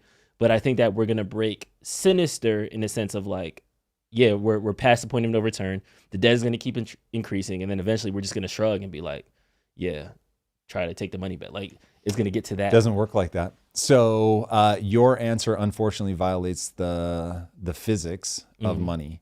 Okay. And so what ends up happening once you realize that money is predicated on one thing and one thing only, and that is that the government will repay its debts. What you're not thinking about is that the person you're saying come and get your money to are the US citizens. So I don't know what the percentage is, but a massive amount of debt, US debt, is held by US citizens. So let's say, okay, what we say is we're only going to pay debt back to US citizens. You can do that, but guess what countries do when you refuse to pay what you owe them? You pull out. They attack you. They attack you. So China is one of, I don't think they're the largest, I think that's Japan, but they're one of the largest holders of US debt. They're not going to be okay with you not paying. So they then start making moves to fuck you up as hard as they can. So then you start making counter moves to fuck them back up as hard as you can because you think you're the bully. And welcome to Thucydides' trap. And this is exactly how you end up in a kinetic war with China. So unfortunately, and then by the way, take somebody like me. I put a ton of my money in US debt. I would stop basically on a dime. And so now the US government's like, oh, wait a second, shit, nobody wants our debt anymore because they saw what we just did. Because if you're going to slap China around first, who are you going to slap around next? And eventually you say it's only for US citizens. But then I look at history, Drew, and I go, wait, you confiscated your own citizens' gold historically. Wait, you tax the shit out of people and are wildly inefficient with my money. I do not trust you. No way. You're going to come for me eventually and you're going to stop paying out on me. And the reason you stop paying out on the rest of the world is because you've gotten yourself into so much trouble with irresponsible spending. So I'm not going to buy your debt. The second a whole bunch of people start acting like that, then your government has to hyperinflate the currency. And then because none of us will work for free, the government is in real trouble and you become the next contestant on hyperinflation, empire collapse, and it's game over. Like, this is an inescapable game. Yes. But money isn't real, like tangibly. Yes. So in that sense, if we really get to like fisticuffs, like let's go to absolute worst case scenario. Okay, we owe 4.6 trillion to the Federal Reserve System. Who are these? Like, do we have to pay them back? Is the Federal Reserve going to bomb us? They might cut off our money supply. They might ice us. Remember, what is the money backed by? Nothing. Nope. It's backed by something. Debt. It's backed by the belief that the government is going to pay you interest and pay you the principal. So by you, Tom Bilyeu, loaning the US government money, you're going to make money. The second that stops, people then go, uh-oh, this money's not backed by anything anymore because I can't trust the government. And so now the government is like, nobody's buying the debt. So we have to print. Isn't the debt already bought? Depends on what you mean by that. So before the government can spend the money, the debt has to be bought. That's correct. Okay. So I'm currently, so if I like were to freeze frame us now, like at this point in time. Right now, today, 36 trillion. We never like take another dollar. We freeze it as it is right now, right? I'm looking at this breakdown. Japan, we owe them $1 trillion. China, we owe them just under 700, just under $1 trillion. So some of these countries, like, yes, we owe people money, but is China going to start a war to get $759 billion back from us? Let's say, just to make your argument the strongest humanly possible, that no, for whatever reason, they're not going to go to war over that. Let's say, to make your argument even stronger, not only are they not going to go to war, they're not going to do shit about it. Now your argument feels pretty strong, right? From an international Because I can just tell them, fuck them. No, from an international perspective. I got you, bitch. Yes, let's just say I got a really big bouncer. My guns are bigger than yours. You're not going to infiltrate. Yep. Don't get me wrong. There is going to be a Black Monday. There's going to be a stock market crash is underplaying it. There'll be a stock market implosion. No, there won't. Stock market going skyrocket. But I thought the mutual funds own a large fund of it, so they will default on those. So here's what happens. Here's how money goes. So Ray Dalio has a great story where he learned like this really weird lesson. He was like, okay, it's 1971. Nixon makes an announcement. We're going off the gold standard. We are literally, fuck you. We said we would pay you back in gold. I'm not going to. Literally the moment you're trying to paint. And he was like, oh, bro, the stock market is going to get hammered. And then the next day, bell rings and prices skyrocket. He's like, what? What's happening? What's happening is all the people that would have bought, in this case, let's now go to our space. The people, if we say China, fuck you, China doesn't do anything about it, all the people like me that would have put their money into government debt go, I'm not putting my money into government debt, but I've got to put it somewhere. So where am I going to put it? I'm going to buy real estate. I'm going to buy stocks. And now all of those asset classes are going to jump because you've got all this money, massive amounts of money, fleeing the treasuries and going somewhere. And so that is what inflation is. When you've got the same number of pieces of real estate, equities, and now all of a sudden trillions of dollars come out of government debt and they're looking for something to buy. Those rates, bam, they go up. But the hard fact of a fiat currency is to escape inflation, you must be in an asset class that appreciates at least at the level of inflation. Ideally more, but at least at the level of inflation. If you don't do that, you have said to the government, go ahead and steal my money. Now, this is one, I don't know how much people in the audience care, but like, if people care about this, we can keep going. I can keep explaining how this fucking works because it's counterintuitive. It is crazy. And in 1913, we somehow got fucking bamboozled into passing the Federal Reserve Act, which let the banks be a cartel where they could then go to politicians and be like, you want whatever the fuck you want, right? You want to promise a bunch of free shit so that people will vote for you? Word, I got you. This is how it's going to work. It's called the Federal Reserve Act. It's going to let you print money whenever the fuck you want. Like first, you're going to try to sell that debt to an American who's giving you real money, which was already debt. Don't get me started. They're going to buy it with money that's already in circulation. So at least they're not taking another hit. But hey, if they don't, I'm the buyer of last resort. So I got you. You were always, Drew, the promise made by the Federal Reserve Act was that you will always be able to spend as much money as you want. The problem is, so as a politician, you're like, yes, perfect. Please. Yeah, this is dope. The problem is it is so bad for the taxpayers. It's so bad. What you are saying, I'm not kidding. This is not metaphor. These are just different words you could have used. Dear politicians, we're going to create a financial system by which at any time you want, for any reason, you will be able to reach into the bank accounts of anybody, anywhere in the world that holds dollars or is paid in dollars, and you're going to be able to take as much of their purchasing power, you can't touch the number of dollars, but you're going to be able to take the purchasing power of that money whenever you want for any reason. Okay? Horrifying. So brutal. You just gave so much power to this nameless, faceless, blobby entity that fucking grows like a tumor because it now has the resources that it needs. And on top of that, not too much later, Drew, World War II obliterates your biggest rival, England. They were the reserve currency. Now, remember when I said you could reach into the bank accounts of anybody anywhere in the world? Well, at Bretton Woods, guess what you do? You say, we're the only country left standing. We loaned you guys so much fucking money during the war. You now owe us massively. And because we have you over a barrel, guess what you're going to agree to? The US dollar is the world's reserve currency. And now you fuckwits are going to take the dollar into your accounts so that I can export my inflation. I can steal from more people. And that's a setup that we have to this day. And if we can, here's the crazy plot twist. If we could keep it in check, just steal a reasonable amount.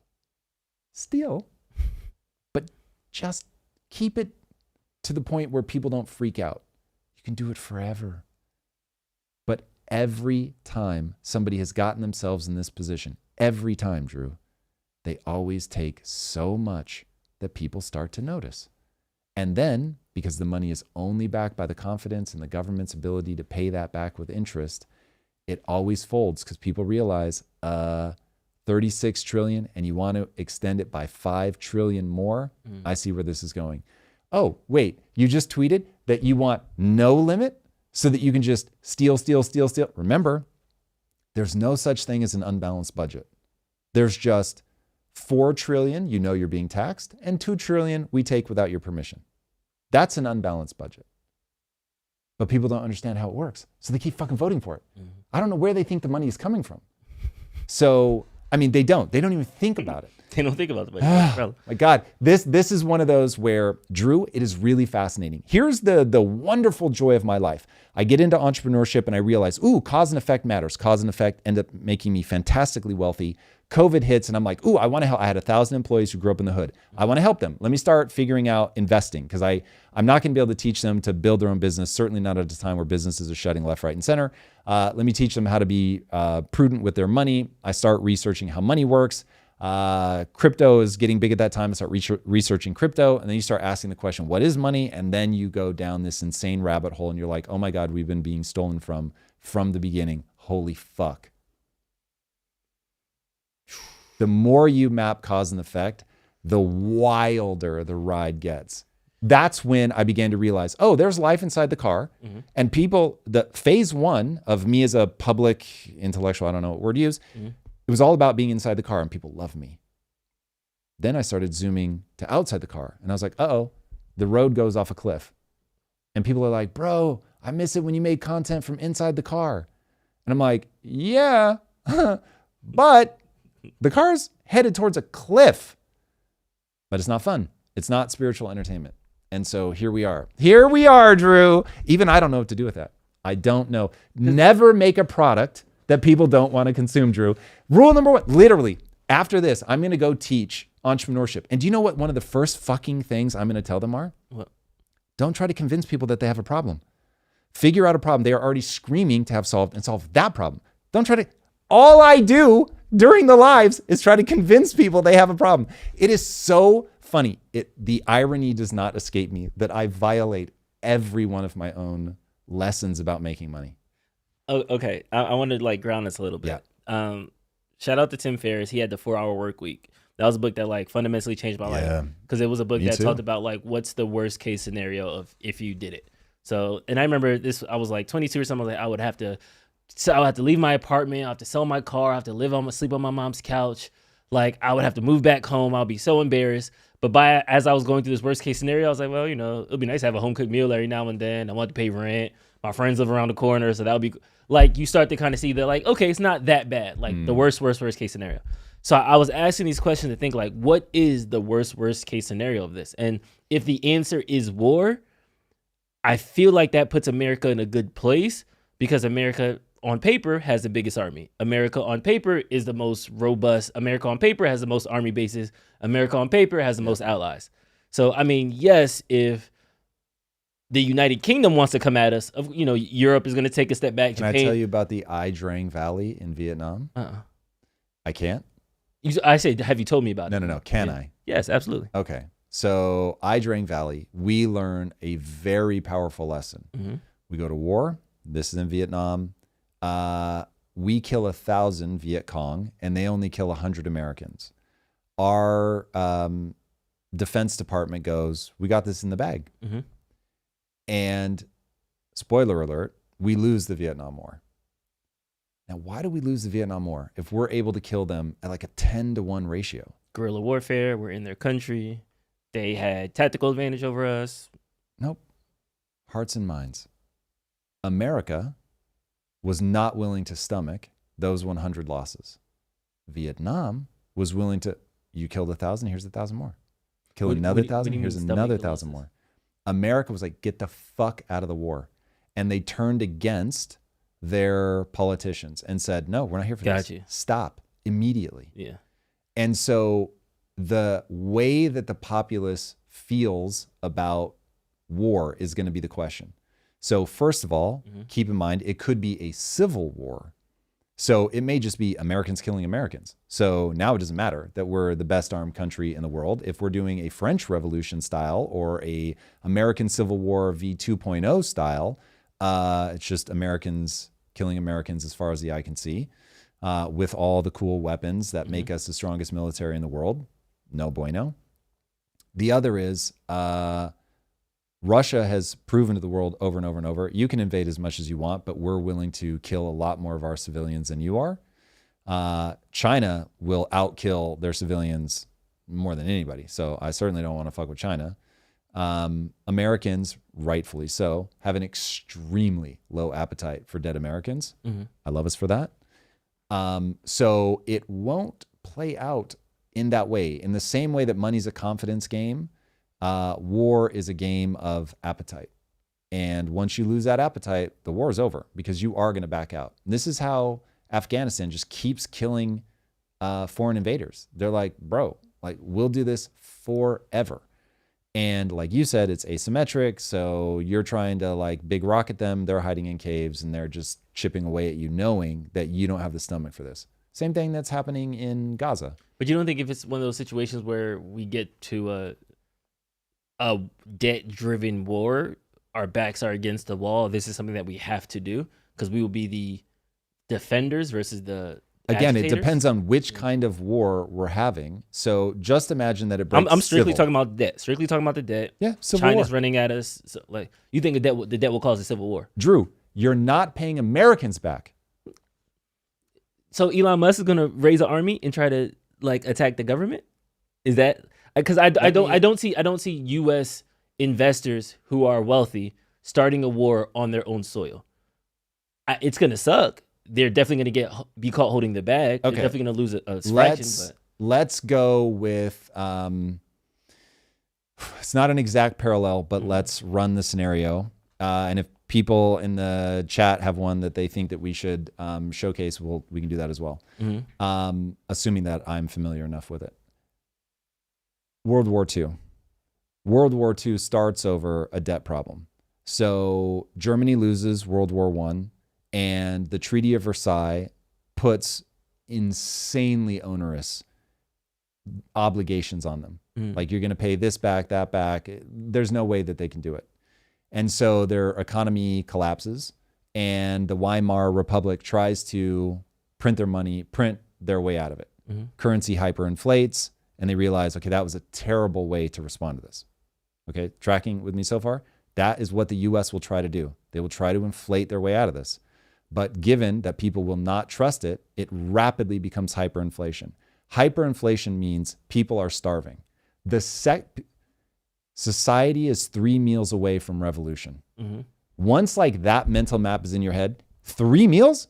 3 meals? You're 3 meals away from people revolting in the streets. If you hyperinflate, people are going to lose a lot more than 3 meals. A lot more than 3 meals. And so this pops off crazy. Even if it's not against China, it will just pop off internally. So in Germany, you have this guy named Hitler who's like, yeah, word. Let me tell you how we get the fuck out of this. And he paints a picture. We're going to go start taking land, and we're going to seize things from people in our own country. I think we all know who he chooses to start seizing things from. We're not going to pay this debt back. Fuck those guys. And basically, we're going to rebuild our currency on the back of your faith that what I'm doing is so strong, so tough, you can trust me. And this is how strong men rise in moments of economic uncertainty, because they promise you they've got the fix. This is all good. He saw going into Russia ultimately as creating the American dream for his people. What was the American dream? That you can push west, take things from Native Americans and make it your own. And he was like, that's what we're going to do. We're going to push into, shockingly, largely Ukraine. And that's going to be our German dream, where literally he was referencing the American dream, saying, oh, that's dope. This is why America is so on fire right now. We need that same kind of promise that there's this cornucopia of plenty. We just need to go in and take it. This is part of the timing around why they invaded Ukraine when they did, blah, blah, blah, because they were going to take the harvest and feed all their people. Anyway, if you find yourself in a situation where the US is trying to inflate their way out of this, you will run into an economic disaster just like the Weimar Republic, just like Zimbabwe, just like every country that ever tries to inflate their way out. People go hungry and they revolt. So even if it's just America implodes from the inside, you've got a problem. Okay. And then who the fuck knows who rises to power? So maybe it's better, Drew. And maybe it was just a lot of creative destruction. So let's take France. So France, guess who rises to power? Napoleon. Hey, Napoleon takes France on a fucking run, man. They start taking over every goddamn country. I mean, they're going fucking everywhere because Napoleon realizes, and this is another one, read history, boys and girls, that shit will red pill you hard. And the French Revolution kicks off. People are like, fuck these aristocrats. They don't know. Let them eat cake. Probably not ever said, but anyway, becomes like the rallying cry. And they go in, fucking start lopping heads off of everybody. And Napoleon's watching it and he's like, oh, I get it. Once this starts, it doesn't stop. You get this revolutionary fervor. It's exactly what happened in America. We kick off the Revolutionary War and Hamilton, Washington, they all realize, yo, once people get that bloodlust, like you can't slow them down. And so they point it into an actual war against the Brits. And France, same thing. Napoleon comes to power by going, I'm going to organize all of this rage that just, once it starts burning, it's just burning. They don't even know who to aim it at anymore. They're just fucking lopping people's heads off. People don't even want to see it anymore. It went from like bread and circus where people would show up en masse to see the beheadings to just like nobody wants to see it anymore. It's gone way too fucking far. Nobody even knows what we're killing people for anymore. And Napoleon was like, I know what to do with this energy. We're going to go attack other countries. Stop fucking attacking each other. Let's go outward. Napoleon rises to power. They take over a bunch of places. Hubris again. He goes too far. He ends up losing. They finally find their footing and become a democratic country. But like, God damn, Drew, the decades of brutality and bloodshed that you have to go through to renormalize. Let's take another country. England. England at least was able to use, we're being attacked. And so they were like, we have to defend ourselves. But they lose their entire empire. They end up being, for a while, more or less a rump state of the United States because they owed us so much money and blah, blah, blah. But I don't want to discount at all how many fucking British people died in the war to save their country. So again, a ton of bloodshed.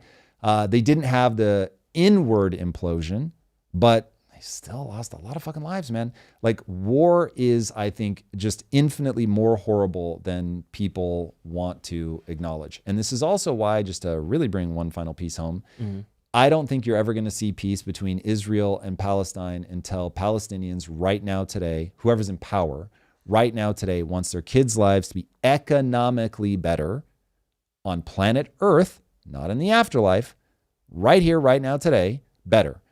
This is an economic game. And when economic games break bad, a whole lot of people die. Copy. I think my disconnect from that, after you gave me those historical examples, it wasn't that debt equals war. I immediately went to war with other countries. It's that debt equals revolution. And it equals bloodshed. Sometimes it's revolution. Sometimes it's Thucydides' trap. Sometimes it's, oh shit, the other guy was so fucked on debt that he just literally walks into Czechoslovakia, this is the craziest thing I've ever come across in history, and says, give me your country. And they fucking do. Literally in a political meeting. Imagine somebody rolling up into the Oval Office and being like, bitch, give me, like, imagine Trump walking into Canada being like, bitch, you are the 51st state. And they're just like, okay. That's what happened in it's absolutely crazy. People are like, okay, that's not such a big deal. Then he's like, oh, you let me get away with that? Fuck you. Then I'm going to go take Poland. And then it all kicks off. But again, this is strongman rises because somebody has to promise that the government's going to pay your debt back.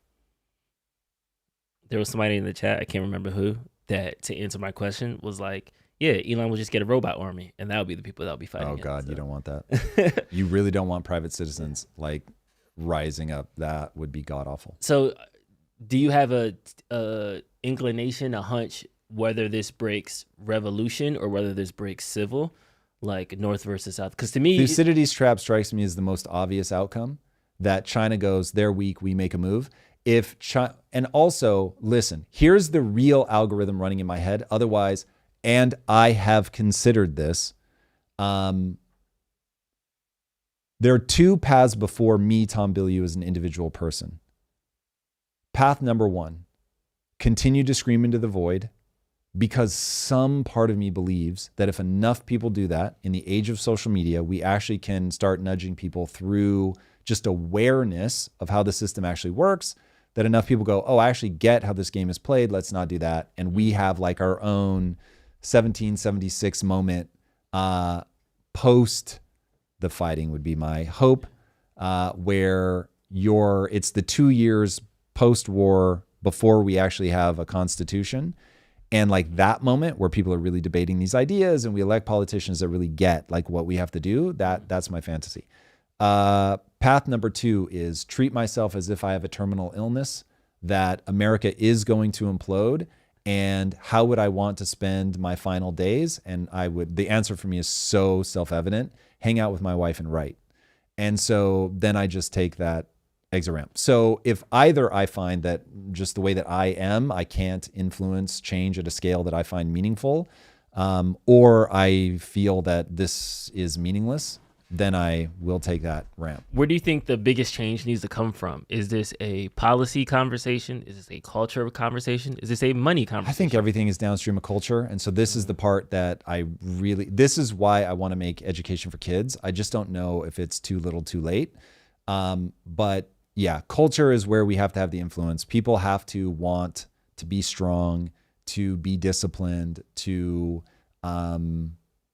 build lives of meaning. Like that has to become the cultural conversation. And if we can get people on that, then we can avoid all of the problems. And basically the right way to think of us right now is we are like RFK in the middle of our 12-year heroin addiction. And it's like, but he really turned it around. Yeah. And has ended up doing, by where I'm sitting anyway, I know he's super controversial, but he's gone on to do incredible things. So it's like, yeah, word, cool, let's do that. Like we have a problem. We spend very irresponsibly. We as a population a very long time ago, over 100 years ago, made a very unwise decision because we were manipulated by bankers and politicians. We need to recognize that there are steps that we can take to unwind that. We should take those steps. We should unwind that. But it all starts with slow the car down, because you have to unwind it before you go off the cliff. And slowing the car down specifically, to take us out of that analogy, is we need to stop adding to the deficit. That is correct. So you have a problem with the big, beautiful bill because it would add 2.1, I think was the last estimate, over the 10 years. So now we just need to get it under that. That is a question mark. So I'll agree that we don't know what's going to happen because Trump is going to do a bunch of deregulation. I am of the opinion that will unlock a lot of innovation. The innovation will unlock a lot of GDP. I think from that perspective, we're in a good place. So we need to slow the car down from don't add an additional $5 trillion to the debt ceiling. Because if we could just get everybody to agree, you know what, we need limits. So let's not do that. Let's find a way to avoid that. Unfortunately, it is going to be entitlements. And so you've got to reduce your entitlements. Let's say that, hey, maybe there also has to be some increase in taxes. Fine, whatever. But let's put a cap on the debt ceiling. Let's just say we're not going to keep extending it. Even if it's like, okay, we have to wean ourselves off. And so it's like, we're going to go up by, Jesus, now I'm really just thinking extemporaneously. We're going to go up by 2 trillion, and then we're going to get back down to 36 trillion over the next 8 years. It will look exactly like this. These are the proposed changes that we plan to make. And then if we get enough people behind that, then anytime that somebody is misstepping against that, you can say, hey, what the fuck? Like, this is what we agreed on.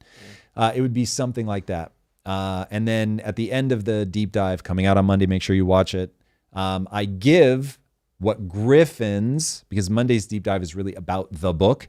But I give Griffin's, he gives a very detailed plan for exactly what you have to do to reverse direction. Now, he'd be the first to admit that there's several unknowns in that, but he's got a plan. Out Tuition says, unfortunately, the game is rigged and the brakes of the car have been cut. The proper strategy was to plan for the crash and how to survive it. So I like worst case scenarios because that helps me prepare. Yeah, the best case scenario, I'm good. So worst case scenario, Revolutionary War. We talked about the war aspect of it. But for the next, let's call it like 10, 15, is it really just keep your head down, get money? Like, is that kind of the thing on the personal level? You want to, so back of the car, what do? Yeah, from the car perspective, like I'm in the back seat. I see that the road is out, but our driver, Trump, Elon, they're arguing about what's on the radio, and nobody's talking about the incoming like bridge that's blowing out. In fairness to certainly Elon, Elon is screaming, the road is out ahead, and so fucking take your foot off the gas. All right, so I'm in the car. The most important thing to understand is assets. That in periods where money printer go burr, you need to be in an asset class that will match or exceed inflation. So I can only give you what's traditional. I am not authorized in any way, shape, or form to give financial advice. Gold, real estate, art. I mean, traditionally it's bonds, treasuries. That's the one place where I'd be a little more skeptical, but equities is going to be very important. I personally don't think people should try to be day traders. So find an index fund or a whole lot of index funds and put your money in there and just let it sit. But you've got to have, ideally you have enough cash on hand to deal with emergencies. So I keep millions of dollars just like it's ready. And I think that's important. And then the vast majority of my wealth, though, is tied up in things that I think will at least keep pace with inflation. There's a reason so many people like Warren Buffett are in cash right now. When I say cash, I mean cash equivalents, things you can easily turn over. So yeah, keep that in mind. And then the most important thing about being in the car is to remember that you should be optimizing your life for fulfillment, joy. You should love, be with friends. Like the last thing that you want to do is only freak out about the fact that we're going towards a road. Like tomorrow morning, I'll be working on my next deep dive. Today's Friday, right? Yeah. So tomorrow morning, I'll be working on my next deep dive. But then around 12 or 1 o'clock, I'm just going to be a husband. And I'm going to pretend that we're not driving off a cliff, or I'm just going to ignore it, because at the end of the day, nothing has yielded more returns than being in love with somebody and having that reciprocated. So don't ever lose sight of that. I'm also going to play some video games because video games are dope. So yeah, build, create things. And then also, if you're minded like this, build something, create something. We are in the greatest era for entrepreneurs ever. And so, yeah, I would highly encourage people to build something that matters to them. Love that. Love that. All right. We got some more super chats. Let's go. Super chat. Super chat. All right. Where did I leave off at? Guys, you've been so generous today. Could I just give a applause for the audience? For real, you guys are the men in the days. We've got a real shot that we hit all-time high today. It's going to be close. I don't know if we're quite there, but yeah. We're definitely peaking. God bless Tim you. Riley, thank you for the 1999 super chat. Gandhi for fourth with discipline, sacrifice, and truth. We chase dopamine, call it freedom, and sell fear like it's innovation. How can a culture that's soft survive leaders this ruthless? Yeah. So how can a culture this soft survive leaders this ruthless? They can't. So step number one is going to be, we have to culturally start prizing all those values that made America happen, like back in the day. I'm talking like when we first started coming over here on ships in the 15th century. Like, we need that kind of spirit. We need, like, dudes like Jamestown and shit. That stuff was crazy. Imagine 80% of the people that rocked up on the shore died. It's crazy. Crazy. Starving to death, killed by Native Americans, like on and on and on. The disease, like, oh my God. But when you're a nation full of people like that like hardcore work ethic, yeah. Now, listen, that time there was also shenanigans going where the government over there is like force feeding the New World people that were pretty desperate, sometimes without sending any food over with them, because of course the ships were incentivized by the number of people that they drop off in the New World. And so they're like, I don't want to bring wheat. I want to bring more people that I'm going to get paid on. The fact that you guys die when you get there, that's not my fucking problem. I got you there. So yeah, don't get me wrong. I understand that there was a lot of shenanigans, but there was a spirit of like, we're going to make this work. And you just weeded out the sick and the weak, man. Dude, read history. Leave it at that. Jedward, thank you for the $20 super chat. Yeah, super chat. Platinum and Gold Bullion Coin Act of 1995. U.S. Treasury via Mint can issue debt-free currency, gold, silver, platinum eagles. They can issue 1 trillion platinum coins or whatnot. Second order consequence nightmare, but legally possible. Okay, so now you're going back to the Constitution. So what they're saying there is we're going to make a thing out of metal, which is technically the only thing that I believe is covered in the Constitution. It says that Congress can, what do they say, coin money, I think is exactly how they say it. And when you say that, I take that to mean these guys were talking about like you could make silver and gold. So sure, that's not a debt instrument. Fair enough. Totally agree. It's just that isn't what we actually do.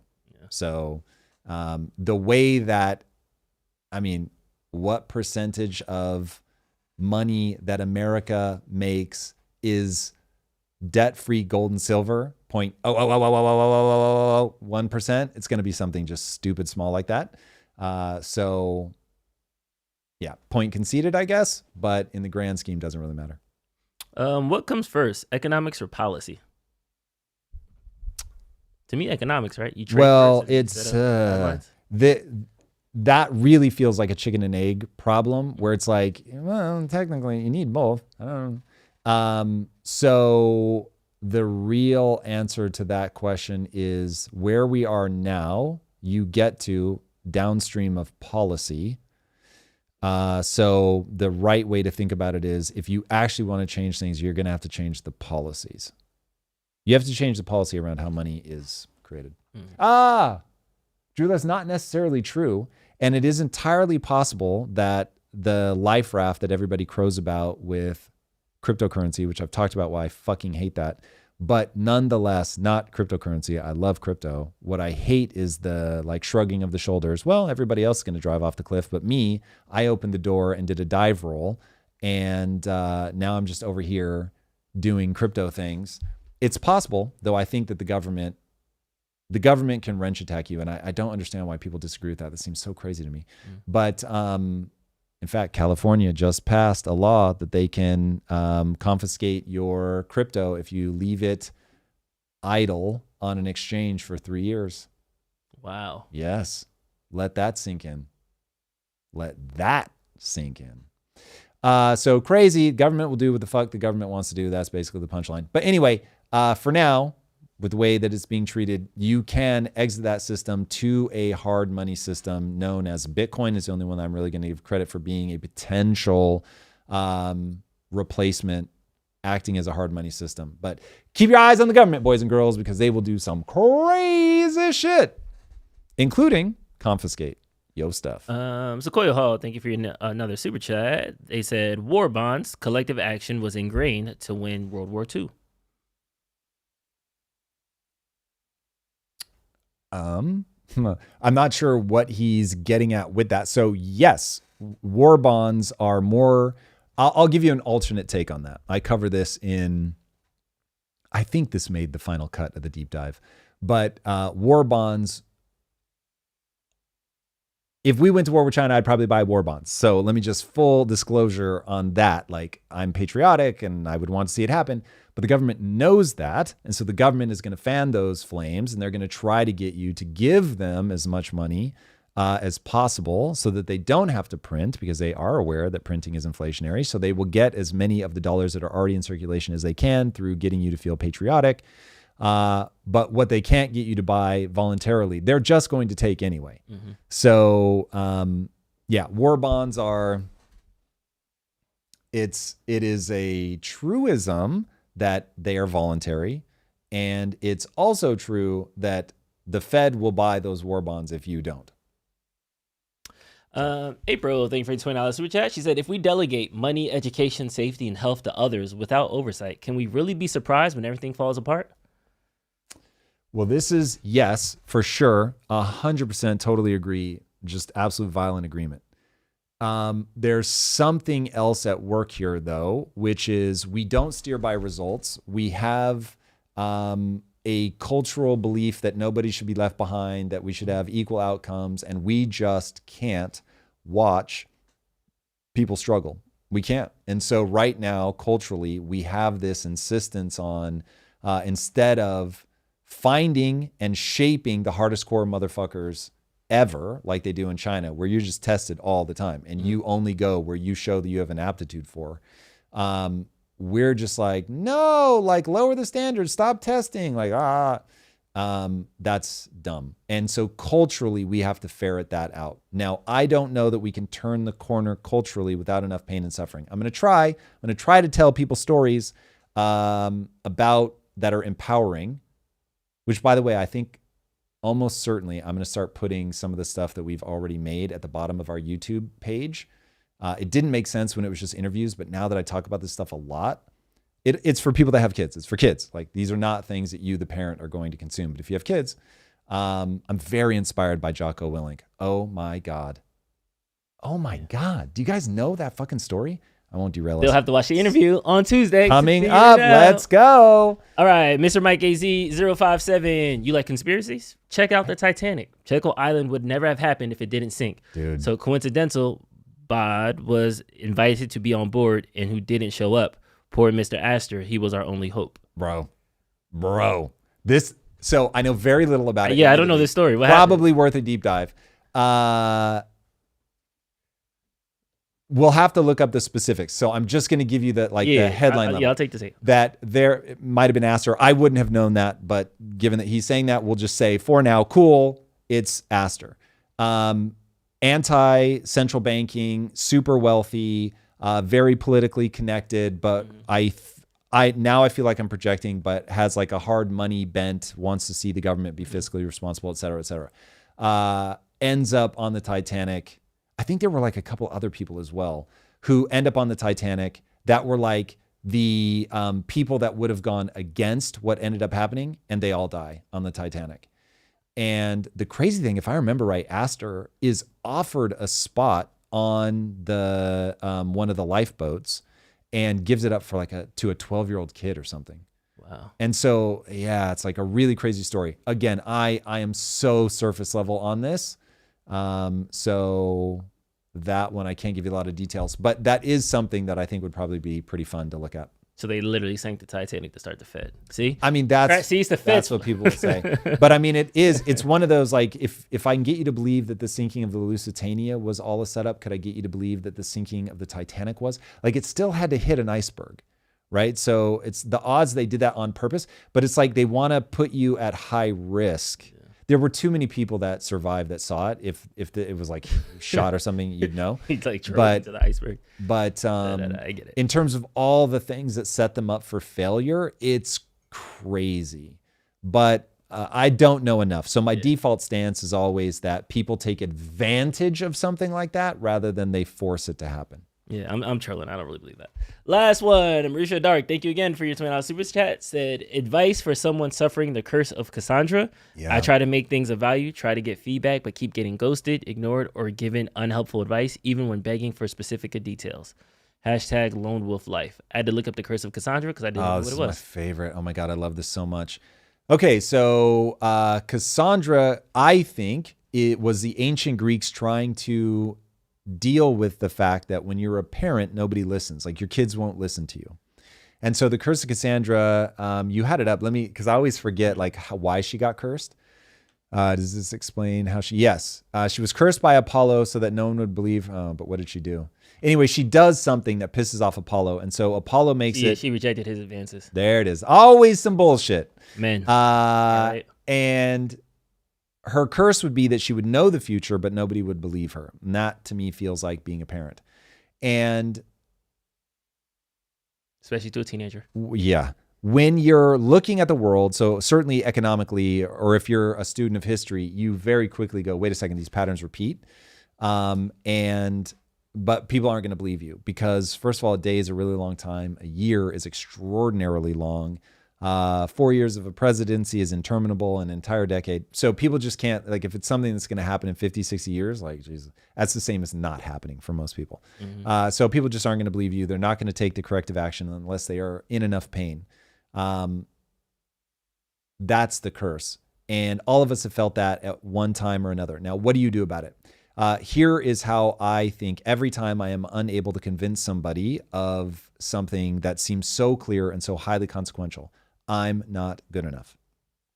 And that's, for some people, that's a very bitter pill to swallow. And while I don't love that, like, that's the human experience. None of us are going to be as good as we want to be. There can only be one person who is the best at something. And that means if there's 8 billion of us, then the vast majority of everybody else is some degree of I suck.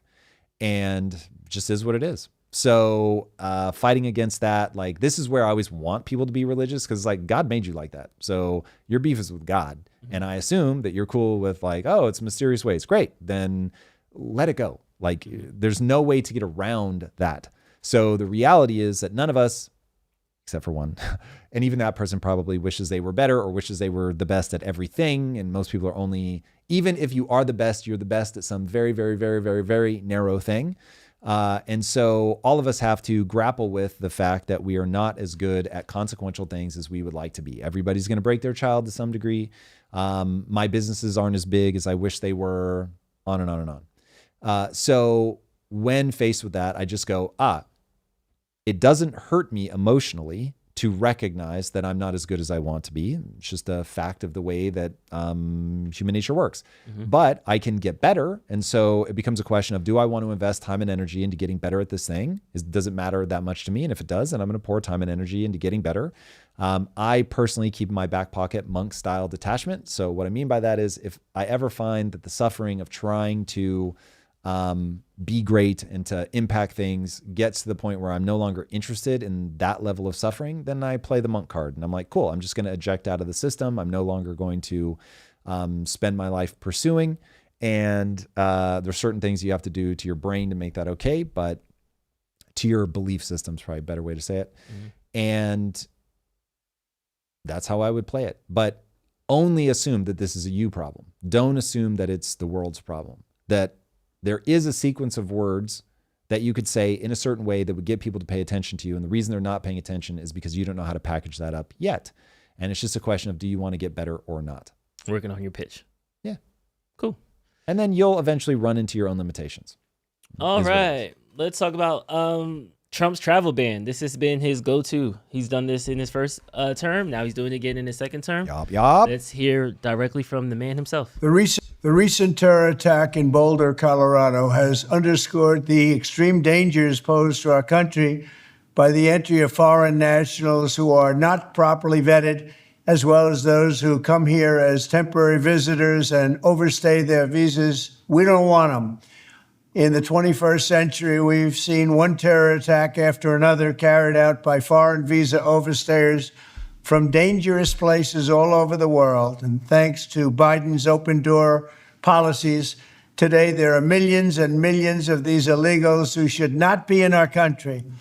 In my first term, my powerful travel restrictions were one of our most successful policies, and they were a key part of preventing major foreign terror attacks on American soil. We will not let what happened in Europe happen to America. That's why on my first day back in office, I directed the Secretary of State to perform a security review of high-risk regions and make recommendations for where restrictions should be imposed.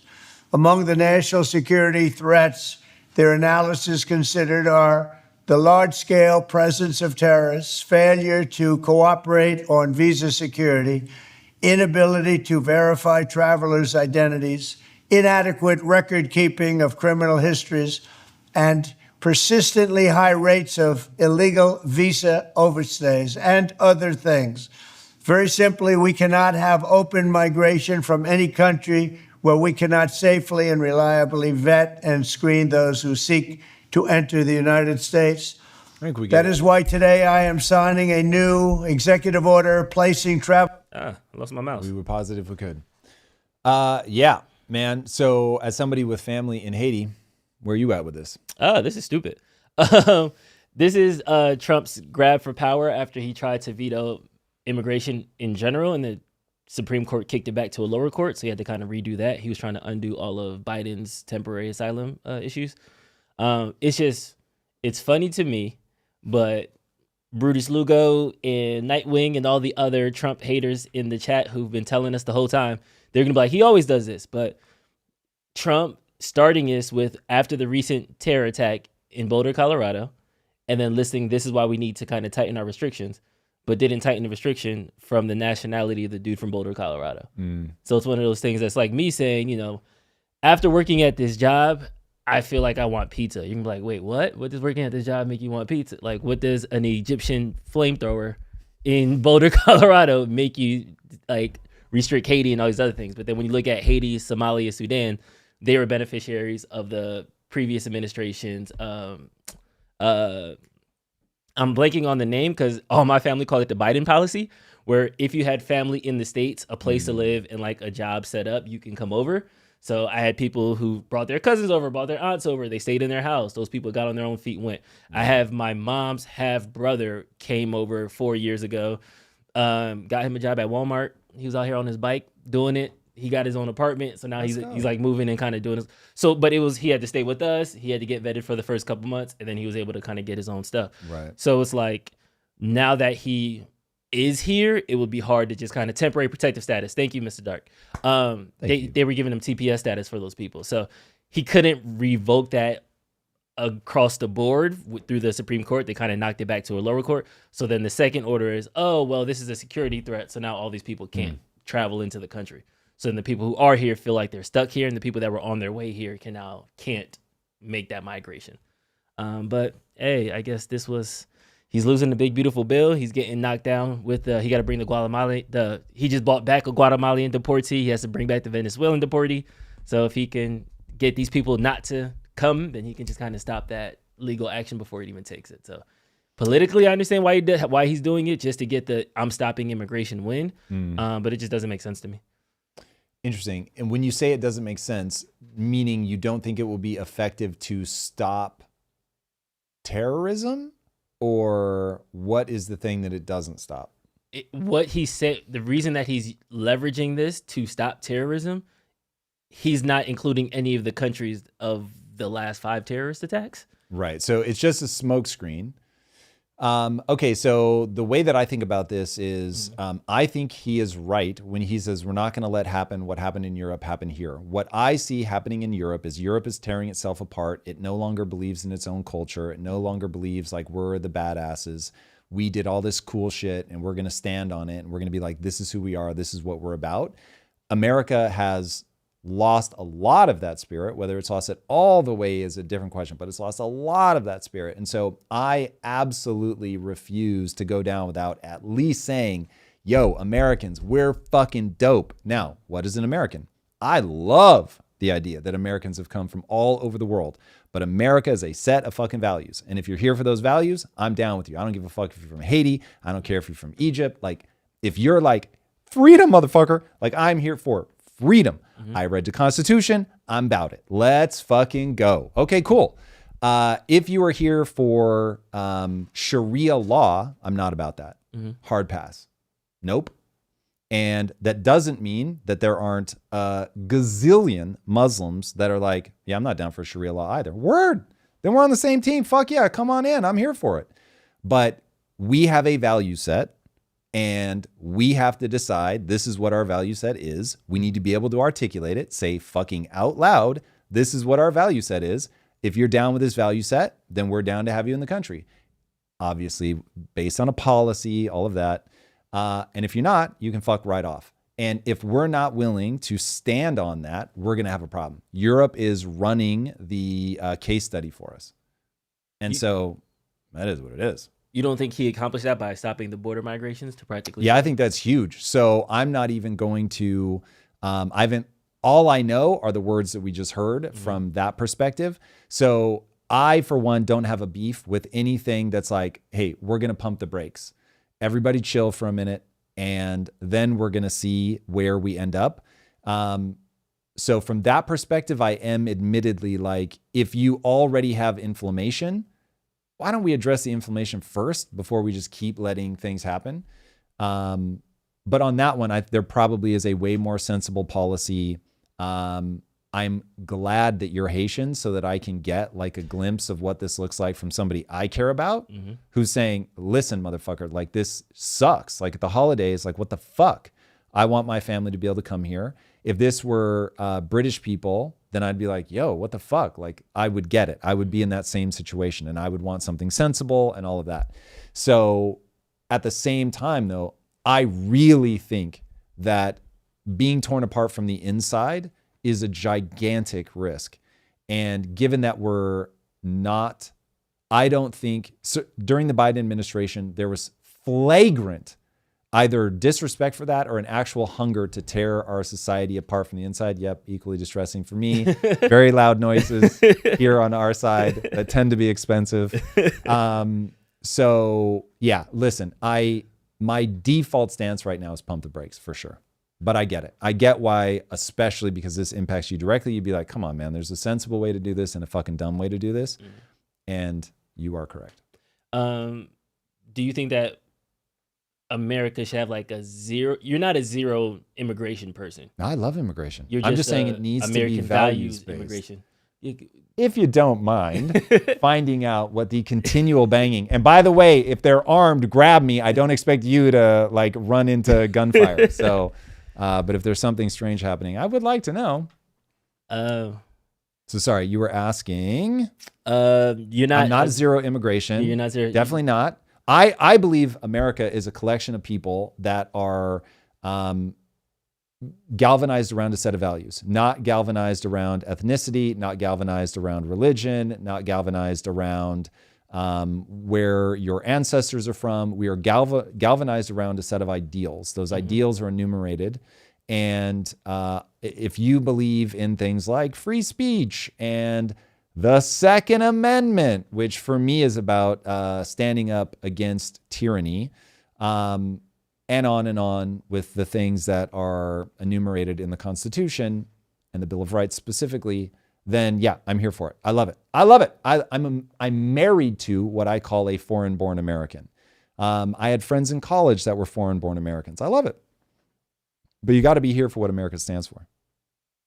And Americans need to agree on what America stands for. And I think that's our bigger problem. That's why I'm like, I don't want to import a bunch of people that further don't share what America stands for, because Americans over the last, probably starting in the 60s, definitely in the 70s, have started to not agree on what America stands for.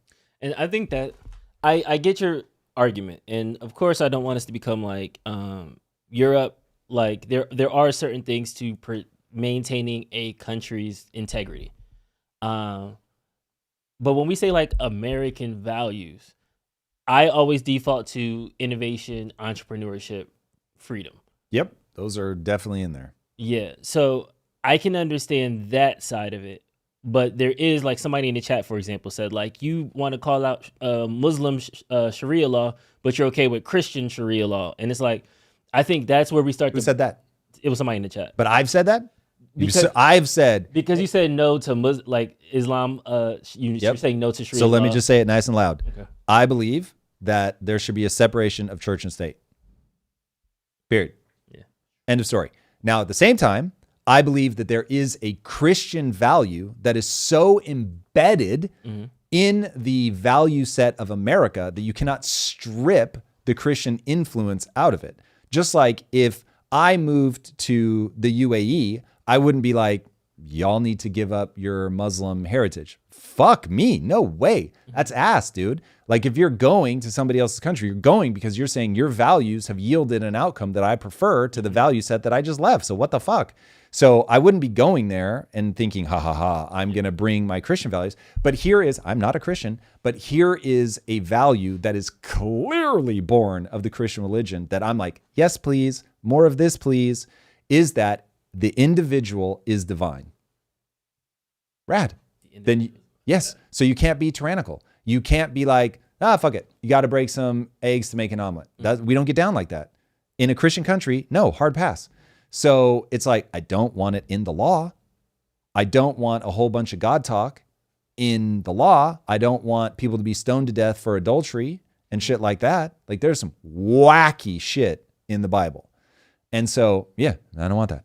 But the idea that America has at its beating heart the belief that the individual is the right level of analysis, which is exactly why we have all the push for freedom and freedom of speech and all that shit, and that the individual has a spark of divinity. I don't even believe in the divine, but I get what they're getting at. Like, you can't just be like, nah, get out of the way. It's like, no, that person has a vote and they count. And that idea to me is precisely the ideological worm that ate away at the brains of everybody who just let slavery happen. And I get it. You're born. The system already exists. Boy, oh boy, it's not easy to shift everybody. But like that worm wouldn't let go. Like it was an idea that just got into people's minds. Like, fuck, if every person is divine, what are we doing? So literally praise Jesus.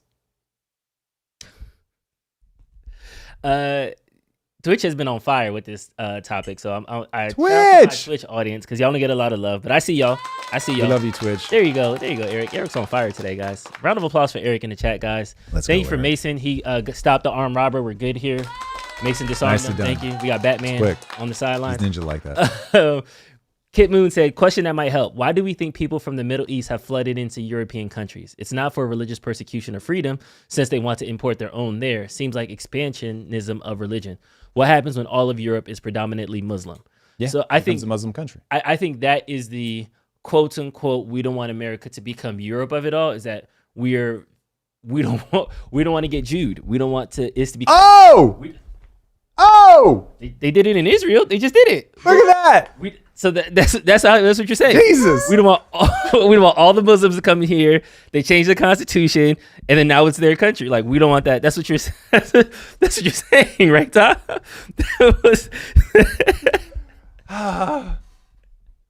Well, that's one way to say it, Drew. That is one way to say it. Well, merch coming soon. Drew, you're not wrong, but that is quite the way to say it. So how about I don't want to get Native American, also that. Yeah, I yes, that is correct. This is a move as old as time. And it is the exact playbook that was used to found Israel. It is very effective. And Muslims are running that playbook right now. And this is a game of values, boys and girls. What do you want? If you're like, yeah, this is dope. Let's import. This is what we want. And then you do your thing. But if you, I'll let Drew say it, then yeah, you're just going to have to, you let everybody in. But if you don't want that to happen, the very way that America was founded, where you just keep sending people over, you've got to have boundaries. You've got to say, this is what we allow. This is what we don't allow. Nice and fucking simple. And I get it, because it doesn't feel nice to say no to people, but the reality is, like, this is just some self-evident shit. If you don't stand up for your value system, you will lose it. Simple as. And that goes for like schools as well. Yeah. The way the parents are treated like kids belong to the government is nuts. Aubrey Marcus, what's happening? Sheesh. All right, guys. It was just a joke. The chat like exploded. Lowell62 said, our founding fathers clearly stated that Judeo-Christian values absolutely needed to be the bedrock of the republic, or it would fall. Sorry, without Judeo-Christian ethic, the republic would fall? Our founding fathers clearly stated that Judeo-Christian values absolutely needed to be the bedrock of the republic, or it would fall. Yeah. So America's founded on that. There's no question about that. So I'm saying that because there was another comment that was like, well, America isn't a Christian country. So it's like, at its origin point. Well, it's also a fundamental misunderstanding. Look, we've grown up in it, and so we don't realize that the New Testament brought this whole new idea of the individual is divine. Like, that wasn't a thing until the New Testament. And so once you realize that is what America's predicated on, that's why we have the Second Amendment, so that you can kill people coming, government, I mean, it's literally about the government. Mm-hmm. You can organize and fight back against a tyrannical government because the government does not have that kind of authority over the individual. Governments go tyrannical, and because we are predicated on that Christian ethos of like the individual is sacred, the individual is divine, it's like then the individual has the right to push back. There it is. Like that, whether you think that we're a quote unquote Christian nation or not, we're certainly an echo of that idea. For sure. Fact check false. It is in Genesis 1. I mean, not the divine part. He's stating it wrong, but all men are created in the image of God is like page 2. That was from Ribsy. Yes. But I'm trying to mirror these two arguments to kind of bring them together. I think the takeaway that you're saying with the individual's divine thing is that was the American gusto that grew from that. I'm saying that that's a whole different thing. That's work ethic and opportunity and all that. What I'm saying is compare us to China. Yeah. And China is like the individual does not matter. The collective matters. America is, hey, if the collective needs to chill the fuck out because you're now treading on individual rights, then the collective needs to chill the fuck out. That is a universe of difference.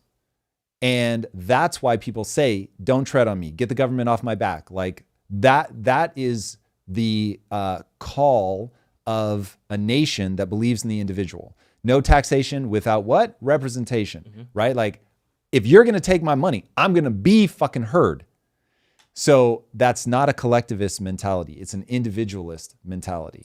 That is what America's founded on. It's the thing that people love about America, and it's the thing that people hate about America. They think that we're so individualistic. We're so greedy. We so just want something for ourselves. That is what America's predicated on. And I'm not saying there aren't second and third order consequences of people when they're like, hey, I get to do what I want to do. I'm a free individual. I am a sovereign person. Yeah, of course. Then people are going to do things that you look at and you're like, ugh, that's gross. Like that guy's like obnoxious or whatever. Crazy. Again, take the good with the bad. Twitch with the bangers in this topic. Straw Hat said, I have heard this happening from relatives who live in the UK, that certain Muslim groups offering to pay off your mortgage if you switch religions. Damn. Let's go. Hey, they go hard. They go hard. Crazy. Okay, I want to get to this last topic. We just talked about it. Disappeared. There we go. A new report is saying that AI risks breaking career ladders for college graduates and new entrants into the job market. For those that, have been told the dream, you go to school, you go to college, you get a degree. Your first job is probably data entry, something entry level. It's the thing that gets your foot in the door to grow and get promoted within, et cetera, et cetera. But with artificial intelligence coming, a lot of those entry level jobs fundamentally won't exist anymore. So I know, again, the lawyers, the doctors, they're stressing about it. But what about just new entry level grads? Like they might also be caught up in all this madness and things like that. Yeah, so I think that this is, it's probably going to have a very different impact than people think. So I worry way more about raising minimum wage impacting entry-level jobs than I worry about this. Because honestly, man, I think the big thing people are going to fight with is you've got a bunch of 40-year-olds in your company that don't want to learn AI, don't spend any time outside of work on AI, and a 22-year-old kid is about AI. Like that's their shtick. They get it. They're native. And so it's like if a 22-year-old rocks up in a job interview and is like, listen, man, I don't have the experience of that mid-level guy or the entry-level data person, but let me show you what I've built. And it's like some Manus, like fucking entire organization. And I'm like, yo, give me that kid. And so even though I might now have to pay that kid like a mid-level person rather than as an entry-level person, I'm like, the thing. The thing is AI. Like I need people that know fucking AI. And as you get older, there's just a reality to be faced, which is you've got kids, responsibility, and you're not that psycho that's working like an obscene amount of hours outside of work. And that's what we're up against. We are all up against the 22-year-old male, just to be really pointed about it, who is hyper aggressive and has an evolutionarily placed algorithm that says if you want to get laid, you better be fucking good at acquiring resources. And that kid is going to go hard in the paint to get whatever advantage. Now, you're going to be able to destroy the minds of some of those kids with pornography and fucking video games and other shit, and you're going to be able to numb them out.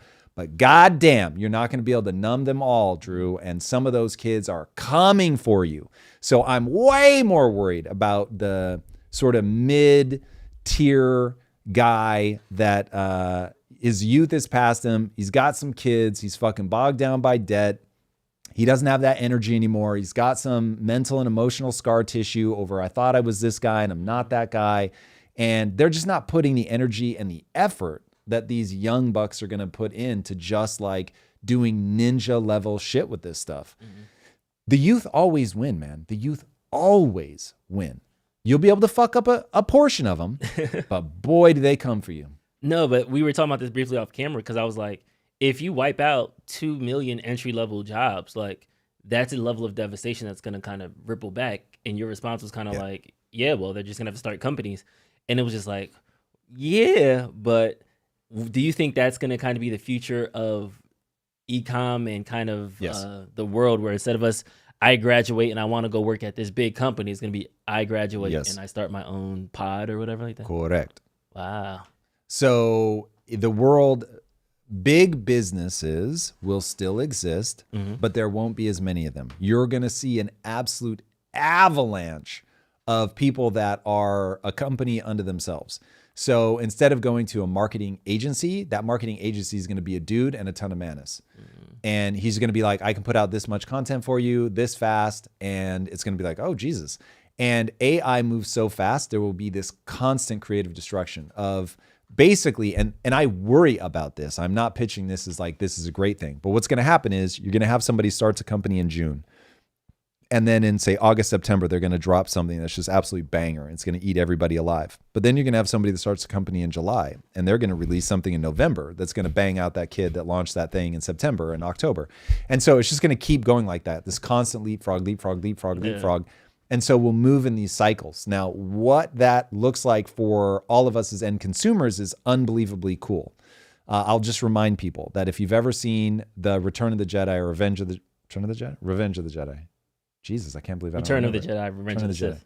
No, it was known as originally Revenge of the Jedi. That's right. But what released was Return. Nobody fucking cares. And the scooter in that like whizzes around in between the trees, that's real now. That's real. We're all going to win from like a life suddenly becomes hyper futuristic and is like ultra dope. We're all going to win. But in terms of like stability, which a lot of people crave, that's going to be rough. So maybe everybody is going to get chased by a lion. And maybe AI is going to be that lion that is just going to be like, hey, sorry, yeah, get a job, get a career. Nah, go figure it out. You're kind of flirting with me right now, Jordan. I'm here for it.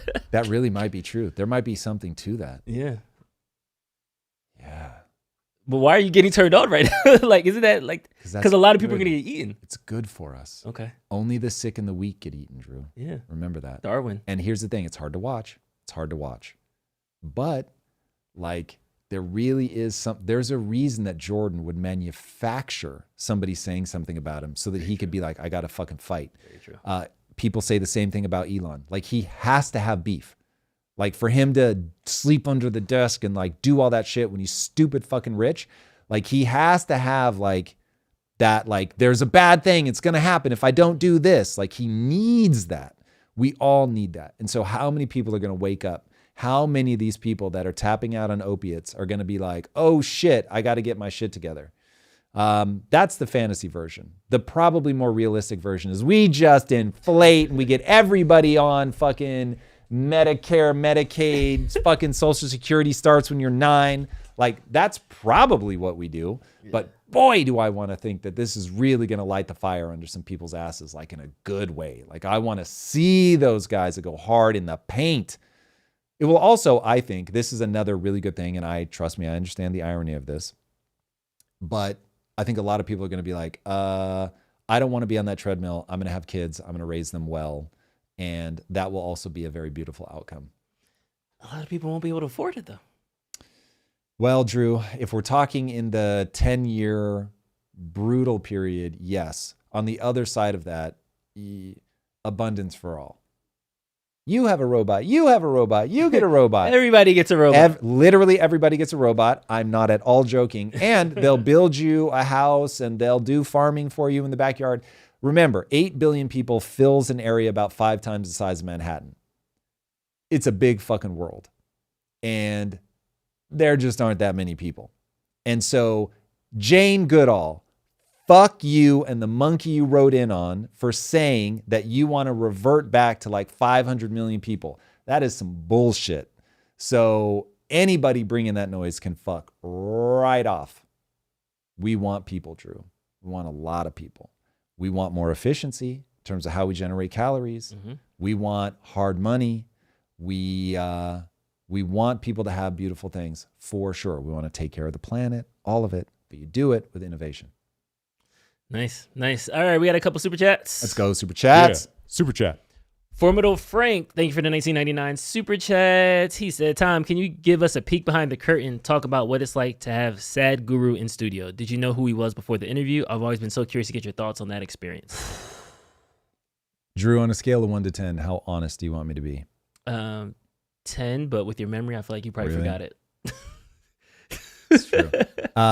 People, you don't remember what somebody says. You don't even necessarily remember what they do, but you remember how they made you feel. Yeah, that's a good quote. I love that. Okay, so let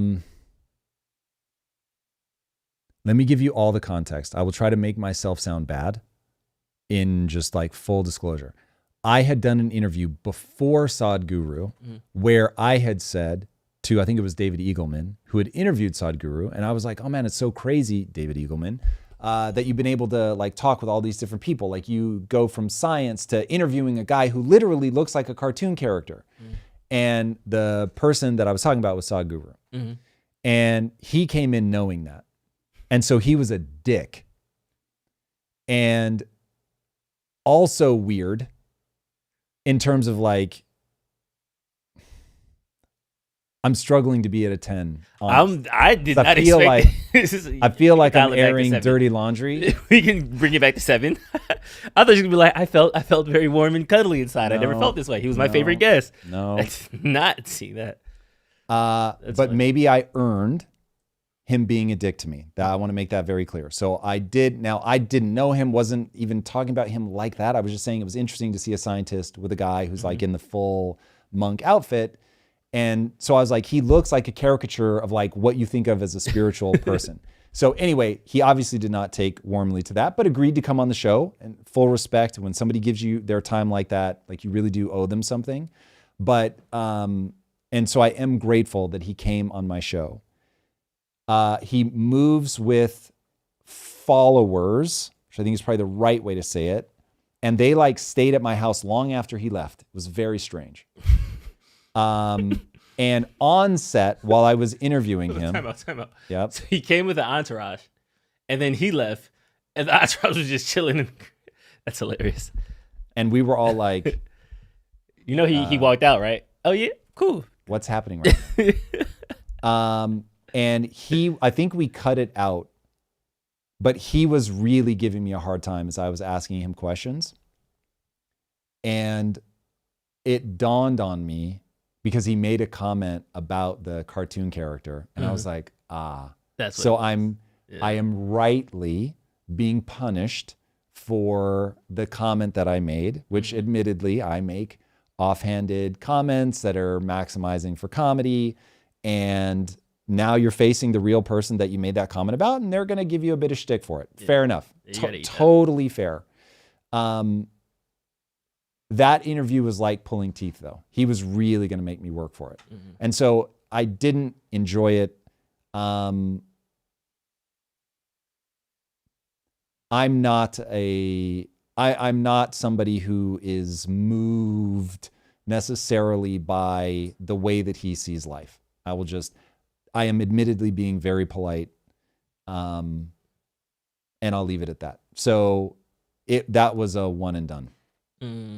There will not be a round 2. Damn. Formidable Frank. I feel like that wasn't the answer you looked for, but that was the answer you received. There it is. Seeker Erebus says, Tom, given your value set, if we reassign citizenship only to those that agree on freedom and exiled split the country along that line, good, bad, necessary, but sucks, could be going that way? Thoughts? Ooh. That we divide internally because not everybody agrees with that? Yeah, everybody who's on Team America comes to the left. Everybody who's not go to the right. Yeah. I don't know. Well, so anybody that's here and is a citizen, you take what you got. Like once you're a citizen in my value set, that's that. So you're already going to have plenty of tension. You want the tension between the two sides anyway.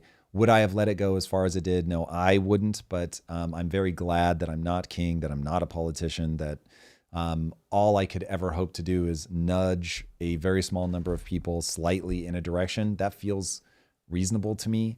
Like having too much influence it just requires you to be too right. And I don't think anybody's right that frequently. So yeah, I'm glad for that anyway. So yeah, there's going to be friction between the two sides. I think it does matter which side wins. It certainly matters to me. So I'm going to make a lot of noises about the value set that I want to see win. Now I really believe to the core of my being that my value system is optimized for human flourishing. So I feel very good about fighting for that, but I've been wrong before. So I'm certainly open to changing that. But I think you do have to, you need to fight for what you believe in. So I shall do accordingly. Copy. Okay, reading the chat, seeing what you guys are talking about. There's something about Aubrey Marcus that I see keeps popping up. Yes, M. Fox wants to talk about polyamory monogamy. Okay. Do you know who Aubrey Marcus is? Yeah, found him on the show. Oh, nice. Okay, he's polyamorous. Lovely guy. Is he now? I thought she was saying that he flipped or something and that he's changing. He's literally brainwashed women. Remember, Misty, I may have brought out that in Sadguru. That may not be a Sadguru problem. That may be a Tom Bilyeu problem. So I'm sure other people would say he's lovely, amazing, exactly what you want him to be. So please don't think because I said something about Sadguru that he didn't love and he gave me a hard time over it. Just assume that's a Tom Bilyeu problem, not a Sadguru problem. So sorry, back to Aubrey Marcus. How do you feel about polyamory in general? I think it's a suicide run. I think swinging I can understand. That sounds fun. But in that scenario, I assume you're going home with the same person. So you rock up with your partner, you guys have some fun together, and then you bounce together. The thought of having two wives is literally my nightmare. I cannot. Do you guys have, either you have different skills or you're married to somebody unlike my wife? My wife is, she is such a full-throated person on the things that she believes. Like I can't imagine trying to make compromises with another person like that. God damn. And then on top of that, bro, like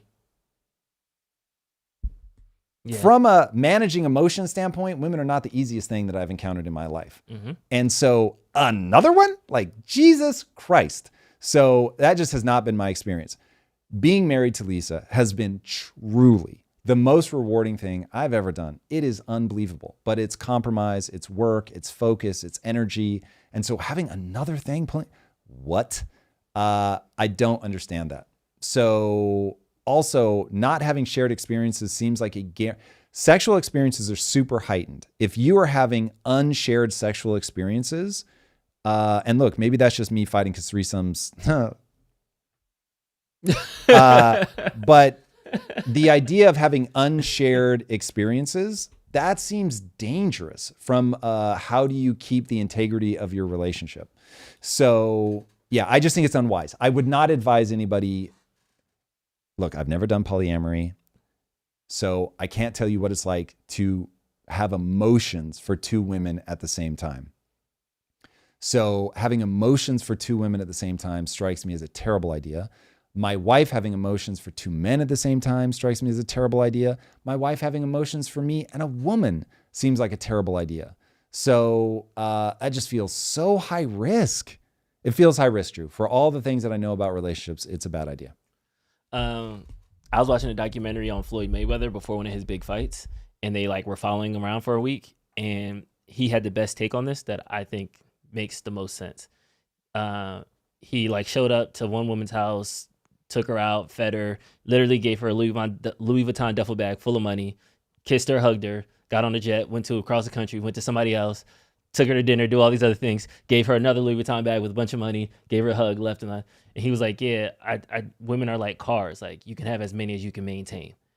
And that, like, I hate everything about that statement. But it flicked my switch in my head of like, oh, okay, polyamory is weird to me because I want, like, my wife is my best friend and we call talking to each other every day. And oh, I have a bad day. I got to tell her, like, ooh, girl, guess what happened? Babe, let me tell you about my crazy, like, I'm excited about those types of things about the relationship, where I feel like a lot of men who are in polyamorous relationships are just like, I pay for shit, the lights is on, everybody got their own stuff, don't ask me for nothing until I'm horny. Like, it's very like, I'm the provider, I do this thing, you do these things, we have this transaction, handshake agreement, I go about and live my life. So to me, that's not fulfilling. But hey, man, different strokes, different folks. A, not fulfilling, and B, Drew, I don't buy it. Like, that, I have a feeling that a woman in that situation is not looking for emotional connection with you. And if she's not looking for emotional connection with you, what you have is a prostitute with privileges. And so you're paying them a lot of money, basically to not emotionally engage with you. Otherwise, she's going to have emotional needs that need to be met. Women are highly social. And so the thought that the algorithm in their brain for connection with the person that they're sleeping with isn't going to rear itself, like, is zero. She's going to be getting that from someone somewhere. And so, yeah, I mean, whatever. Consenting adults can do whatever the fuck consenting adults want to do. Yeah. But like, in terms of human thriving, that strikes me as a horrific arrangement, knowing what I know about brain chemistry. Your brains are designed for certain neurochemicals. If the guy is like really, really low on oxytocin and serotonin, vasopressin maybe even, then maybe this, like, they wouldn't care. But the odds that a man and a woman line up like that, like this is just people that are pulling against biology. And I think in the long run, it is not going to feel good. I almost compare it to like concubines back in the day, where it's like, yes, you had a lot of women around you, but to your point, like, you're not emotionally connected to all of them. You're not doing all these things with all of them. It's transactional. It's you play this role, I play this role. I mean, let's even talk about Genghis Khan. Genghis Khan literally conquered, I don't know if it was the first place that he conquered, but it might have been. His wife ends up getting kidnapped, almost certainly raped, almost certainly impregnated. He goes in, kills everybody, as was his way, gets his wife back and was like, I told you I would come for you. Ends up being married to her, as far as I know, until he dies. But also 10% of the world's population is related to him because he was just fucking everybody. And so, but how many women would he do that for? As far as I know, one. Yeah. So it's like, even if you're going to go to that sort of level of extreme, that's somebody who understands, well, I've got my wife and then I've got concubines. So look, I get it. Men really do have an impulse for novel sexual encounters. I understand. Got it. I have the same impulse. I get it. Yay. But like, when it comes to, if you're committed to somebody and you say, I'm not going to sleep with anybody but you, then don't sleep with anybody but that person for your own sake. Like, the reason that Lisa can be very comfortable that I'm never going to cheat on her is I'm not cheating on her for my sake. I want to feel bonded. I don't want to feel like I have a secret from her. I want to be like, yo, we're actually connected. Like, we are in this shit together. And so whether or not I want to sleep with other people, that is not a trade-off that I'm interested in making, unless you're game for it. And then that's a totally different question, Drew. But Lisa, that really is the way that I think people need to think about it. Like, yeah. We had another question that fell through when we were talking about getting chased by a lion and how AI is going to invigorate us and how some people are going to have to get off their asses and kind of get in the hunt. Tom, how do you light a fire under your ass when all the normal things that would do that just lead to crippling paralysis instead? I have a rule. Paralysis is not accepted in my life. So I have a rule that says I am always taking action. So I never stand still. If there's like a really important decision, I might give myself 72 hours to think through it. But beyond that, you just got to keep moving. It is far better to move very rapidly in the wrong direction than to stand still, because failure is the most information-rich data stream on planet Earth. You will learn something from making mistakes. So it's far better to go out and make mistakes. Unfortunately, the way the human mind is wired, you just don't learn from thinking about it. You learn from doing. I think rules is like a really underutilized thing. Most people don't have rules in their life.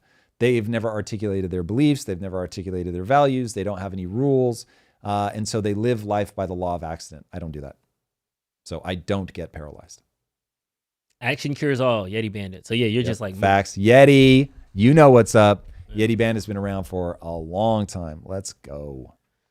Yeah, it's interesting. I think America, from an individual, like a cultural perspective, we are very much lost.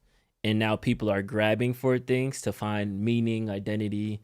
Like everybody's talking about AI is going to come because we need meaning and purpose, and that's going to mess up our meaning and purpose. I feel like our meaning and purpose is already kind of on shaky ground now. Meaning and purpose was obliterated quite some time ago. That's the problem with when you're not being chased by a lion, what do you do? Also, ready-made meaning and purpose is get married, have kids. So dad, protect, provide, mom, birth, raise, like it's not the only option, obviously, as I have not chosen it. But Lisa and I talk endlessly about the fact that we have to do other things because we have the same algorithms running in our brains. Like the things we do have to matter. And how do we make sure that I think fulfillment has a knowable recipe. You have to work hard to gain a set of skills that matter to you for whatever reason, that allow you to make progress towards an honorable goal. And if you do that, you're going to be A-okay. That will survive even grief. But if you don't do that, you're going to really be in a bad spot. And so nature, since what it wants you to do is have kids that survive long enough to have kids, it's like everything is ultimately a proxy for that. Yeah. So men are trying to get access to resources. They're super ambitious, all of that, because you had to convince a woman to sleep with you, and you had to be able to actually help provide to ensure that your kid lived long enough to have kids. And so it's like women, same thing. Like they have all these very complex incentives. Read the book, A Billion Wicked Thoughts. It's unbelievable. It's very smutty, so be careful because it's about what you can learn about humanity through their sexual searches. Utterly fascinating. Female pornography is all story-driven. It's word-based, far less than it's image-based. And part of that is because they have a detective's mind. This is why they like true crime. They're constantly having to assess, are you a good guy? Are you a bad guy? Are you worth sleeping with? You not worth sleeping with? Are you going to be here to help me with the kid or not? Men are just like, can I get you pregnant? Are you fertile? Are you attractive? Like, that's it. Are you novel? So you've got these competing desires and they have to work well together. But anyway, meaning and purpose, boys and girls, the family unit is probably the simplest. All right, let's talk about magic or mentalist. Oh, Oz Perlman, let's go. He's a mentalist. Mentalist, okay. What's the difference between mentalist and magic? Magicians are doing sleight of hand, and meaning they have practiced movements and other things, but this will give you the idea. They practice movements so much, and they can control where your attention goes, that they can get you to look at something and then do something else at the same time so smoothly you don't notice. If you ever want to have your mind blown, it's a very simple trick, but when people are good at it, it's almost impossible to believe. It's called 3 coins across. And they can get coins to all 3 end up in one hand, but they start in different hands. And without ever touching, they just do literally this. And then all of a sudden, all 3 in one hand. It's the craziest shit ever. I know how to do it. I can't do it well, but oh my God, it is unbelievable. Anyway, Oz Perlman, who was recently on Joe Rogan, I used to study his DVDs when I was like really going hard down the magic path. And unfortunately, I don't remember how he does his stuff, so I won't be able to give the behind the scenes. There's another guy named Banachek. So I went, this is going to sound cooler than it was, but I went on tour briefly with Chris Angel. So he did like this mini 3-stop tour. I went with him, got to go behind the scenes to see how he does his stuff. Very, very cool. Anyway, so Oz Perlman is a very famous mentalist. Banachek worked with Chris, so I got to actually talk with Banachek about how some of this stuff is done. But I don't know how he's doing the things here. I know some of the concepts. Anyway, watch this because it's really freaky. How long have you been married? 16 years. Okay, nailed that question. Well played. Thank you. You got your sister's happy, your wife's happy. If I asked you, would your wife know your social security number? No. She doesn't know it. No. So is there any way in the world I can know your social security number? I don't think so. Right, you say I'm a stalker, who knows? Yeah, you could Also, have got the information maybe. online. Agreed. Yeah. I'm skeptical, you're skeptical. Well, especially someone famous. Yeah, fully. Plus you can't change that, so I'm not gonna do that to you. Data dumps. You Yeah. know, if I told you right now to make up a random number, I'd say, get out your calculator. I'd love that. And you add it up and you do a random number. You know, screw calculator. I want it to be spontaneous. Would your wife know your ATM pin code? No? No. Lie to me. Do not tell me your real ATM pin code. Okay. Obviously, unless you want to. Make up a fake 4-digit number off the top of your head, what feels to you utterly spontaneous. When Okay. I say go, 1, 2, 3, 4-digit code, random, go. Okay. Say it. 2020. 2020, okay. So you ask me, how do I do what I do? I'm going to write down 2020. Okay. It's weird, but statistically, men will lie bigger, women smaller. Men like to lie by saying things are bigger, right? No shocker. Okay. So I don't think, I would tell you right off the jump for me, that means that your first number, you don't have to say anything yet, I wrote 2020, is smaller. That's what most people do when they were rushed. If I had given you 5 minutes, you would have done this different. No, I wouldn't have. No, you would have. That's Why what I would do. I have? Because you would have thought about it, and then No. people go down a different path. Nope. No? Nope. Okay, worked out Nope. for me either way. You'll be honest if I'm right. Okay. I got a hit, which means it's a 0 or 1. I think the first number of your code's a 1, isn't it? Your real PIN code. My ATM PIN code. Why would I tell you that on the air?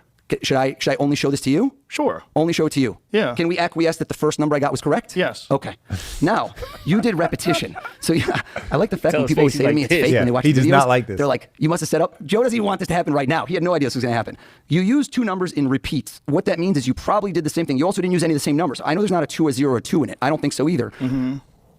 And I'm watching you while I say it. You put the hand up. You might as well have said yes to me out loud. So now I know. Think of the second number, Okay. third number, fourth number. Got Every it. time you did it, it's a data point. Okay. I'm only going to ask you one more question. I'm not looking for answers. The last number is the biggest, isn't it? Yeah. Yeah. I'm showing this to you. Is there a camera behind me? I don't want to make sure. I'm only going to show it to you. It's not 2020. How'd I do, Joe? Is that your ATM pin code? Yeah. That's weird. I'm skeptical because I've got that PIN code in the mail. You know? He's calling his bank right now and be like, Joe, do you know this? Has this guy been playing the long game? Yeah, I don't like that. Dude, mentalism is crazy. The best mentalist I've ever seen is a guy named Darren Brown. Very early in my entrepreneurial career, I considered stopping for a year, moving to England, and just studying with him. Wow. He is unbelievable. And mentalism, when it's done well, it really makes people feel like you can read their minds. It's pretty unbelievable. Now, there's a thing in magic called force, where you can nudge people in a direction. So this is why I don't know how he did the PIN code. So one of 2 things is true. Either he really just has a set of assumptions that are so good, and a 4-digit number is so short that he really is, let's say that he gets it right 70% of the time, and that he's got a backup. So let's say that he doesn't get it right, but he got like 3 of the numbers right. And so Joe be like, no, that's not it. And he's like, but some of the numbers are right, aren't they? And he's like, yes, but not. And then he's like, well, see, this is how close you can get right. So he'll have like backup patter for if he gets a near miss.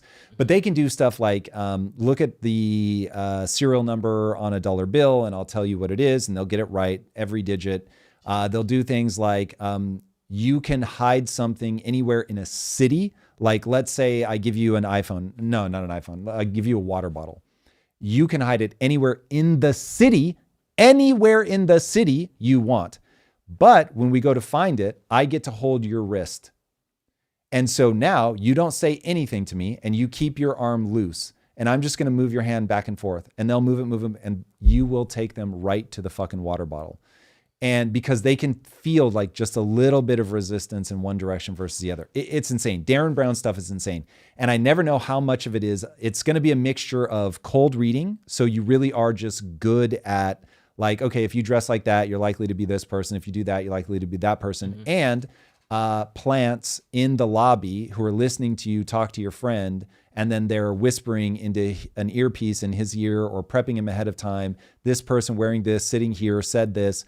And so it's a combination of all that stuff. Like, there's definitely sort of magic, tricky stuff. They really are not reading minds. Darren Brown goes way out of his way to let people know. A lot of it is I'm just very good at hypnotism.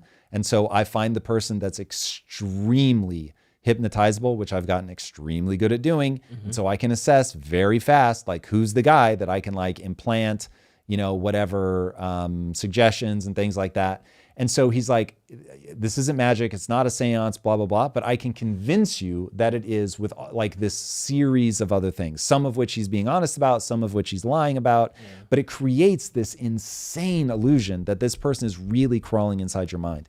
It is absolutely bananas. And what's nuts is Oz has been around for a long fucking time. I studied Oz Perlman 17, 18 years ago. Wow. So he's been at this for a minute. And like I said, there was this guy named Banachek, who, in fact, the guy that ended up investing in Quest, the first thing that we bonded over was I made an offhanded reference. So I'm in a business meeting with a guy that like buys companies for a living.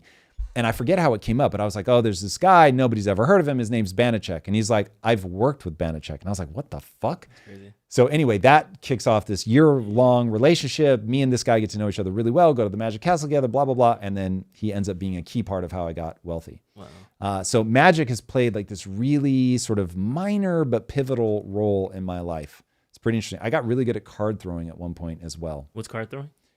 Literally just cards, and you can throw cards, but they'll like fly. You can get so good you can stick them into things like normal playing cards. It's not a trick. And like, yeah, you just literally practice. I spent, I don't know, I probably spent 100 hours card throwing. And so at one point in my house, there were just cards all over the place at all times. My wife, God bless her, would put up with it. Anyway, somebody's asking about Eunice. Yes, Eunice did give a reason. She was never public about it. It's so innocuous, the reason. It was the one thing I couldn't offer her. She has not talked about it publicly, so for whatever reason, because it's so sweet and innocent. Anyway, but yeah, still think she's amazing. Alas, she's no longer at Impact Theory. Kit Moon, I used to chop carrots with cards and make them stick in watermelons. I could definitely see sticking in a watermelon. If you could cut a whole carrot, that's... What are y'all Gambit? What is happening with these cards? Like they stick in walls? Yes. Cards. Plastic playing cards. Normal playing cards. Are they plastic? Probably. Plastic coated for sure. Yeah. Yeah. Literally, it's not a gimmick. You can give somebody any card, and if you know how to do it, you can... Mine is blown right now. This is wild. Dude, there are card throwing competitions. They can throw them like the length... What's the longest? Certainly a basketball court. Which is very hard to do, by the way. And when you do one just right, oh, it feels so good. There's something like bizarrely therapeutic because you'll stand there for hours just, and it's like being at a driving range where when they whiff hard, but when you make contact and you're nice and relaxed, it is shocking how far and fast they go. Anyway, super random part of my past, but yes. Ricky, I don't know that I can do it anymore. Rick, I haven't $10 thrown if a you cut card in this. 10 years. Ooh, $10. There we go. 20 if you cut this. 20. Oh, that was a good shot. That's $100. impressive. That is very impressive. Oh, That's sick. This kid's good. This Rick, $10 if you cut No. this. Well, these days you never know. But that is for What? sure. That Art? kind of accuracy is definitely possible. 100%. I wasn't that accurate, but I could hit a very, like, certainly from a farther distance than here, I could hit the dead center of the lens of the camera. Like, and it would just bounce right off the center. You can get shockingly good, but I couldn't cut things like that because you have to like really, you have to have the speed behind it. All right, Tom, favorite thing of the week? I hate that this is true. Well, actually, I enjoyed the Jocko Willink a lot. Mm-hmm. A lot. You were less convinced. I was surprised in where we go. You were surprised by the direction I took it? Yes, because Tom, what I'm starting to realize is that you're very Shrek-like. You're like an onion. And I think sometimes I get into one layer of it, and I'm like, oh, this is who Tom is. And you peel back, and you tell me you cut cards. And I'm like, or you know how to put a card in a wall. And I'm like, what? When did this happen in your timeline? Yeah. Like, so which is very complex. But yes, it was just an interesting thing. Do we have a deck of cards here? George has a deck of cards in this. You said you could do it. You could hit the lens. No. What I said was I haven't done it in years. I don't even know if I can do it anymore. You can hit the lens. So that would be a great sign off. I'd have to try. That would be a great sign off. Be legendary, Yeah. buddy, and then you like card flick it. All right, give me like 2 weeks to get back into it. There's a pair of cards right there. Grab them, Mason. Grab This it. will Do it. not Do end it. well. I Do know it. better. Chat, do it. You guys are gonna have to wait for that. I'm afraid. Chat, come on. We need to peer pressure. Chat, it's the only way. Chat, this is the last one of the week. We're about to leave the live. Nope. Come on, they're right there. Just try it. What's the worst that can happen? All right. Well, the worst that can happen is it just will go nowhere. It goes in my eye. But let's see. It's like blood squirting everywhere. Man, I don't even remember how I used to hold them. Let's see if I can do it. Just All right, we'll do intuitively. a couple practice ones. Yeah. You got aim, me. Aim is terrible. See, that one is a total whiff. But that's funny. The first one actually worked, but now, all right. At least you saw the first one. Tried it. We'll have to leave it at that. But hours. I have spent at least 100 hours throwing cards, but it's been over a decade. So you still got it a little bit. Been over a decade, boys and girls. That was hilarious. The first one worked because I wasn't in my head yet. There it is. All right, everybody. I hope you guys have an absolutely stellar week. Thank you so much. Today was a banger. You guys are amazing. I know that there was a lot popping off in culture, so we had that win going for us. This community is really turning out to be one of the great joys of what we do here. So thank you. The new deep dive drops on Monday. It is The Creature from Jekyll Island. So please take a look at it, guys. We went from 9 out of 10, the first one we did, 7 out of 10, the second one we did, 3 out of 10 on the most recent one. Let's get this one to 1 out of 10. Help us make it happen. Let's go. Share it with your friends. Would really appreciate it. And if you haven't already, guys, please do subscribe. Tell the world what we're up to. All right, you guys have an absolutely wonderful weekend. Love to you all. Thank you for all the super chats. You guys are amazing. Later. Peace out, everybody.